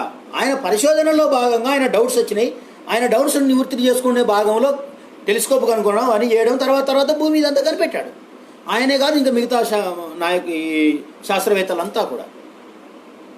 చూడండి ఎంత అది సైన్స్ ఆవిష్కరణ, దీనికి కాంట్రడిక్షన్ అయింది. కాంట్రడిక్షన్ కావడానికి మీరు మీ అపనమ్మకం, మీ మూఢ విశ్వాసం ఒరిజినాలిటీకి దగ్గరికి వచ్చేటప్పటికల్లా ఖచ్చితంగా క్లాష్ వస్తుంది. ఆ క్లాసును మీరు తప్పుగా భావించి సైన్స్ నమ్మే వాళ్ళని అంత ద్రోహులుగా, రాక్షసులుగా, ఏంటి అసలండి ఇది? ఎంత అన్యాయమైనటువంటి పద్ధతి మీది. అది నేర్చుకోండి, మీరు సైన్స్ని అంగీకరించండి. ప్రపంచంలో మిగతా గ్రంథాలన్నీ అంగీకరించినాయి, బైబిల్ అంగీకరించింది తర్వాత కొన్ని విషయాలను. అందుకే బైబిల్ మార్చుకున్నారు వాళ్ళు, భూమి గుండ్రంగా ఉందని రాసుకున్నారు, నో డౌట్ ఎట్ ఆల్. మిగతా అని కూడా అట్లా రాసు. అందువల్ల నేను చెప్పదలుచుకున్న అంశం ఏంటంటే, ఈ శాస్త్రాలు, ఈ పురాణాలు, ఈ మత గ్రంథాలన్నీ కూడా ఒక వర్గం యొక్క ప్రయోజనాల కోసం పుట్టినవే. సైన్స్ అలా కాదు. సైన్స్కు కులం లేదు, సైన్స్కు మతం లేదు. అందుకే మతం కనిపెట్టిన అంశాలు ఒక గ్రూప్కే, అంటే ఒక కులాన్ని అడ్రస్ చేస్తాయి మతాలు. బైబిల్ ఉందనుకోండి, యూదులను, ఇశ్రాయేలులను మాత్రమే అడ్రస్ చేస్తుంది. ఇశ్రాయేలులను ఐగుప్తు నుంచి తీసుకురావడానికే మోషే లాంటి నాయకులు, యెహోషువ లాంటి నాయకులు పుట్టారు. కానీ సైన్స్కి అలాంటి నాయకులు పుట్టరు. సైన్స్ చూడండి, మీరు సైన్స్ కనిపెట్టింది బల్బు. ప్రపంచంలో అందరూ బల్బు వాడుతున్నారు, దానికి క్యాస్ట్ లేదు, మతం లేదు, ఏది లేదు. సైన్స్కు మతం లేదు, గుర్తుపెట్టుకోండి మీరు. మా మతానికి సైన్స్ ఉందని ఎవడని అంటే తప్పు, లేదా సైన్స్లో మతం ఉంది అంటే తప్పు. మతానికి, సైన్స్కి మతం లేదు. ఏరోప్లేన్ కనిపెట్టారు సైన్స్ ద్వారా, అందరూ ఆడుతున్నారు. టెలిఫోన్ కనిపెట్టాడు, అందరం వాడుతున్నాం. ఈ కులం ఆ కులం అనేది లేదు దీనికి. సో సైన్స్ అనే దానికి మతానికి ఎలాంటి సంబంధాలు ఉండవు. ఆ ప్రిన్సిపల్స్కి ఒకదానికి కోయర్స్ అయితే కనుక, కోఎగ్జిస్టెన్స్ అయితే దానికి ఎవడు బాధ్యుడు? అది గొప్పది ఎట్లా అవుతుంది? ఇక్కడ కనిపెడుతున్న క్రమంలో నువ్వు అనుకున్న హైపోథీసిస్ లేదా అప్పుడు నువ్వు అనుకున్న వాస్తవం, ఇప్పుడు ఈ వాస్తవం కలిసినాయి అంతే. అంతేగాని దీనికి మతం ఉన్నట్టు కాదు. మీరు సైన్స్ కనిపెట్టిన ఏ అంశం కూడా ఒక వర్గానికి పరిమితం కాలేదు. సైన్స్ వ్యక్తి శ్రేయస్సు కోసం పుట్టింది. సైన్స్ వ్యక్తి యొక్క పురోగతి కోసం పుట్టింది. సైన్స్ వ్యక్తి యొక్క అభివృద్ధి కోసం పుట్టింది. సైన్స్ రకరకాలైనటువంటి ఆవిష్కరణలన్నింటి కూడా మనిషి యొక్క సంక్షేమం కోసమే పుట్టినవి. మనిషి యొక్క ఆలోచనను, మనిషి యొక్క పరిధిని విస్తృతం చేసినాయి. అందువల్ల మనము మనిషి అనేటటువంటి వాణ్ణి కేంద్రంగా చేసుకునేది సైన్సే. అవట్ల బౌద్ధం కూడా మనిషిని చేరింది, మనిషిని కేంద్రంగా చేసుకుంది, అది వేరే విషయం. అందుకే బౌద్ధం గురించి నేను చెప్పట్లే, మళ్ళీ అది కూడా బైబిల్గా ఉంటుందని, మళ్ళీ మతం అవుతుందని అంటారని దాని జోలికి వెళ్ళట్లా. కానీ ఇక్కడ సైన్స్ అనే దానికి కులం లేదు, మతం లేదు, వర్గం లేదు. అది ఒక గ్రూప్ ఆఫ్ పీపుల్ని, ఒక గ్రూప్ ఆఫ్ సెక్షన్ ఆఫ్ పీపుల్ని అది ఎప్పుడు కూడా అడ్రస్ చేయదు. మనిషిని అడ్రస్ చేస్తుంది, మనిషిని పురికొల్పుతుంది. ఏ మనిషి అయినా ఆ పరిశోధనలు చేసుకొని ఫలితాలు పొందొచ్చు. ఏ మనిషి అయినా బల్బు తయారు చేయొచ్చు. ఏ మనిషి అయినా సెల్ ఫోన్ తయారు చేసుకోవచ్చు. ఆ టెక్నాలజీ చేస్తే చాలు. ఇక్కడ అట్లా కాదు. ఈ మతంలో ఉన్న శ్లోకాలు చేసి ఇక్కడ వీడు ఆ మతస్థుడు కాలేడు, ఆ మతంలో ఉన్నతుడు కాలేడు. వీడు అక్కడే ఉండాలి. Once you are untouchable, always you are untouchable. Once you are a slave, always you are slave. మతం అట్లా ఒప్పుకోదు, కానీ సైన్స్ ఒప్పుకుంటుంది. ఆ బల్బు కనిపెట్టగలిగేటటువంటి ఆ టెక్నాలజీ ఎవరికి వస్తే వాడు బల్బు కనిపెట్టుకోవచ్చు, తప్పలేదు. ఓకే, అట్లాగే టెలిఫోన్ కనిపెట్టేటటువంటి టెక్నాలజీ ఎవరికుంటే వాడు టెలిఫోన్ కనిపెట్టవచ్చు. కంప్యూటర్ కనిపెట్టేటటువంటి టెక్నాలజీ ఎవరికుంటే వాళ్ళు కంప్యూటర్ కనిపెట్టుకోవచ్చు, తయారు చేసుకోవచ్చు. తయారు చేస్తలేరా చాలామంది? ఫ్యాక్టరీస్ అని అవేగా పనులు చేస్తున్నాయి. ఒక్కడే తయారు చేస్తలేడే మొబైల్, రకరకాల ఫ్యాక్టరీలు వచ్చాయంటే వాళ్ళకి ఆ టెక్నాలజీ వచ్చింది. ఇంకా ఒకరి నుంచి ఒక టెక్నాలజీ పెట్టుకుంటున్నాడు. కానీ ఈ టెక్నాలజీ వాడతారు వీళ్ళు, కానీ ఇది మాత్రం విదేశీ కాదు, ఇది మాత్రం స్వదేశీ కాదు. స్వదేశీ కావాలి, మతం ఏమో స్వదేశీ కావాలి. వీళ్ళు తినడానికి, వీళ్ళు బట్టలు వేసుకోవడానికి ఒక్కడన్నా మరి గోచి పెట్టుకొని తిరుగుతున్నాడా? వీళ్ళ మతాల ప్రకారం అందరు ప్యాంట్ షర్ట్ వేసుకుంటున్నారే, ఆ ప్యాంట్ షర్ట్ ఈ దేశం కాదే. ఏం మాట్లాడతాం మనం? ఫోన్ వాడతావు, కంప్యూటర్ వాడతావు, వాట్సాప్ వాడతావు, ఫేస్బుక్ వాడతావు, అన్నీ వాడతావు. బయట చేసేవాడు కనిపెట్టిన అన్నీ వాడతావు. కానీ ఇక్కడికి వచ్చేవరకు ఆడు మనకు పనికిరాడు. మానవుడు ముఖ్యం, మానవ శ్రేయస్సు ముఖ్యం, వ్యక్తి శ్రేయస్సు ముఖ్యం. అంతేగాని ఎక్కడ బైబిల్లో చెప్పింది చూపించండి. రిప్లైయింగ్ టు ఎం నరసింహ, అది తర్వాత మార్చిన తర్వాతలే. నీకు కొన్ని కావాలంటే లింక్స్ పంపిస్తాను. పోపులందరూ ఏం చేశారో, తర్వాత శాస్త్రవేత్తలకు ఎలా క్షమాపణ చెప్పారో నీకు చూపిస్తానులే. మార్చిన తర్వాత కాదు, పురాతన సంగతి ఏందో చెప్పాలి. ఇప్పుడు అందరూ మార్చుకున్నాక కూడా మా దాంట్లో ఇప్పుడు అందరూ ఏమంటారు, అసలు మనం ఏదైనా శ్లోకాలు చెప్పిన మనకు అవి మా దాంట్లో లేవండి, ఎవడో జొప్పించాడు మధ్యలో అంటాడు. ఎవడు జొప్పించిండో చెప్పడు. ఓకే, అది అసలు మాకు సంబంధం లేదు అంటారు. ఎంత విన్న స్టోరీ అయినా ఏ మతానికైనా ఆ మతం వాడు డబ్బా కొట్టుకుంటాడు, ఆ మతం బుధాన్ని వేసుకుంటాడు. అది కాదు, వాస్తవాలు మాట్లాడుకోవాలి. ఎంత ఎవరు క్రైస్తవులు చేసిన విధ్వంసం ఎంత ఉందనుకుంటున్నావు ప్రపంచంలో సైన్స్ మీద, ఎంత పెద్ద ఎత్తున హింస చేశారు ఎంతమంది, అదంతా వద్దు. వాస్తవాలు ఒప్పుకోవాల్సింది ఎక్కడైనా. చాలామంది ఇక్కడ ఎస్సీలంతా క్రిస్టియన్స్గా కన్వర్ట్ అయ్యారు. ఈ కులతత్వాన్ని తట్టుకోలేక, ఈ హింసను తట్టుకోలేక, ఈ బానిసత్వాన్ని తట్టుకోలేక అందులోకి వెళ్ళిపోయారు. వాళ్ళు మనవాళ్ళే కాబట్టి దాన్ని మనం గౌరవించాలి. మతాన్ని గౌరవించడం కాదు, ఆ వ్యక్తులను గౌరవించాలి. వాళ్ళు మనవాళ్ళు, వాళ్ళ కోసం మనం పనిచేయాలి. వాళ్ళకు కూడా సైన్స్ నేర్పాలి, వాళ్ళకు కూడా ఈ విషయాలను నేర్చుకోమని ప్రోత్సహించాలి. అంతేగాని ఆ మతాన్ని నమ్మడం, ఆ విశ్వాసాలు నమ్మడం కాదు ఇక్కడ వ్యవహారం. అట్లాగే హిందూ మతంలోనూ వాళ్ళ కోసమే మనం పనిచేస్తాం. వాళ్ళందరూ మన వాళ్ళే, వాళ్ళకి నేర్పాలి, వాస్తవాలను తీసుకురావాలి. వాళ్ళు ఇక్కడ మతం క్రైటీరియా కాదు, మనకు మనిషి క్రైటీరియా అని అదే చెప్తున్నాం. మానవవాదానికి కానీ, అంబేద్కర్ వాదానికి కానీ, నాస్తికవాదానికి కానీ, హేతువాదానికి కానీ, బహుజనవాదానికి కానీ మనిషే మనకు సెంటర్. ఈ మనిషి చుట్టూరా ఉన్నటువంటి వ్యవస్థలను సర్దిద్దడానికి కొన్నిసార్లు కొన్ని తెగలను అడ్రస్ చేస్తూ, వాళ్ళని చైతన్యం చేస్తూ, తద్వారా వాళ్లకు పార్టిసిపేషన్ ఇచ్చి భాగస్వామ్యం చేసి అట్లా చేయడం అనేటటువంటిది దీంట్లో ఎత్తుగడ భాగాలు. అందువల్ల మనం ఈ సైన్స్, మతము, మనిషి అనేది ఇంకా పూర్తి కాలేదు. ఒక సైడ్ చాప్టర్ మాత్రమే నేను చెప్పాను. ఆ తర్వాత సైన్స్ ఆవిష్కరణలు ఎలా జరిగినాయి, తర్వాత చరిత్రలో మానవుల యొక్క సృష్టి ఎట్లా, కొన్ని తెగలు ఎట్లా డిసప్పేర్ అయిపోయాయి, ఆ తెగలు ఏ రకమైనటువంటి స్వరూపాలతో, స్వభావాలతో వచ్చినాయి, అవి ఏ లక్షణాలతో వచ్చినాయి, అవి ఎట్లా డిసప్పేర్ అయిపోయి మళ్ళీ కొత్త మానవ తెగ అంతా ఉన్నట్టుగా పైనుంచి కిందాక రాలేదు. కొన్ని తెగలు పోతూ పరిణామం డిసప్పేర్ అవుతూ ఇంకొక జీవి పుడుతూ, డిసప్పేర్ అయితే ఇంకొక జీవి పుడుతూ, దాన్ని అట్లా ఇప్పుడున్న పరిణామం దాకా వచ్చింది. వాటన్నింటి గురించి మనం చర్చ చేసే టైం లేదు. అందువల్ల బేసిక్ పాయింట్ ఏంటంటే, మతాలు ఒక మానవ సమూహం కోసం పుట్టి వాళ్ళ యొక్క సొంత ప్రయోజనాల కోసం వాళ్ళ మనసుకు దోచింది రాసుకున్నారు. అది క్లియర్. ఇక్కడ వైదిక మతం కానీ, అక్కడ బైబిల్ కానీ, ఇంకా ఖురాన్ కానీ ఏవైనా వాళ్ళ యొక్క సుప్రయోజనాల కోసం రాసుకున్నవే. అందులో మనిషి శ్రేయస్సు కానీ, అవి కులాలను అడ్రస్ చేస్తాయి, తెగలను మాత్రమే అడ్రస్ చేస్తాయి. మనిషికి సంబంధం లేదు. మనిషికి సంబంధం ఉన్నది సైన్స్. మనిషికి కులము లేకుండా, మతం లేకుండా హాయిగా ఎంజాయ్ చేయగలిగేటటువంటిది, స్వేచ్ఛాయుతమైన హ్యూమన్ బీయింగ్గా బతకగలిగేటటువంటిది కేవలం ఒక సైన్స్ ద్వారానే అనే విషయాన్ని మీ అందరికీ నేను తెలియజేస్తూ, ఈ అవకాశం ఇచ్చిన మిత్రులందరికీ ధన్యవాదాలు తెలియజేస్తున్నాను. Thank you very much. జై భీమ్, జై ఇన్సాన్.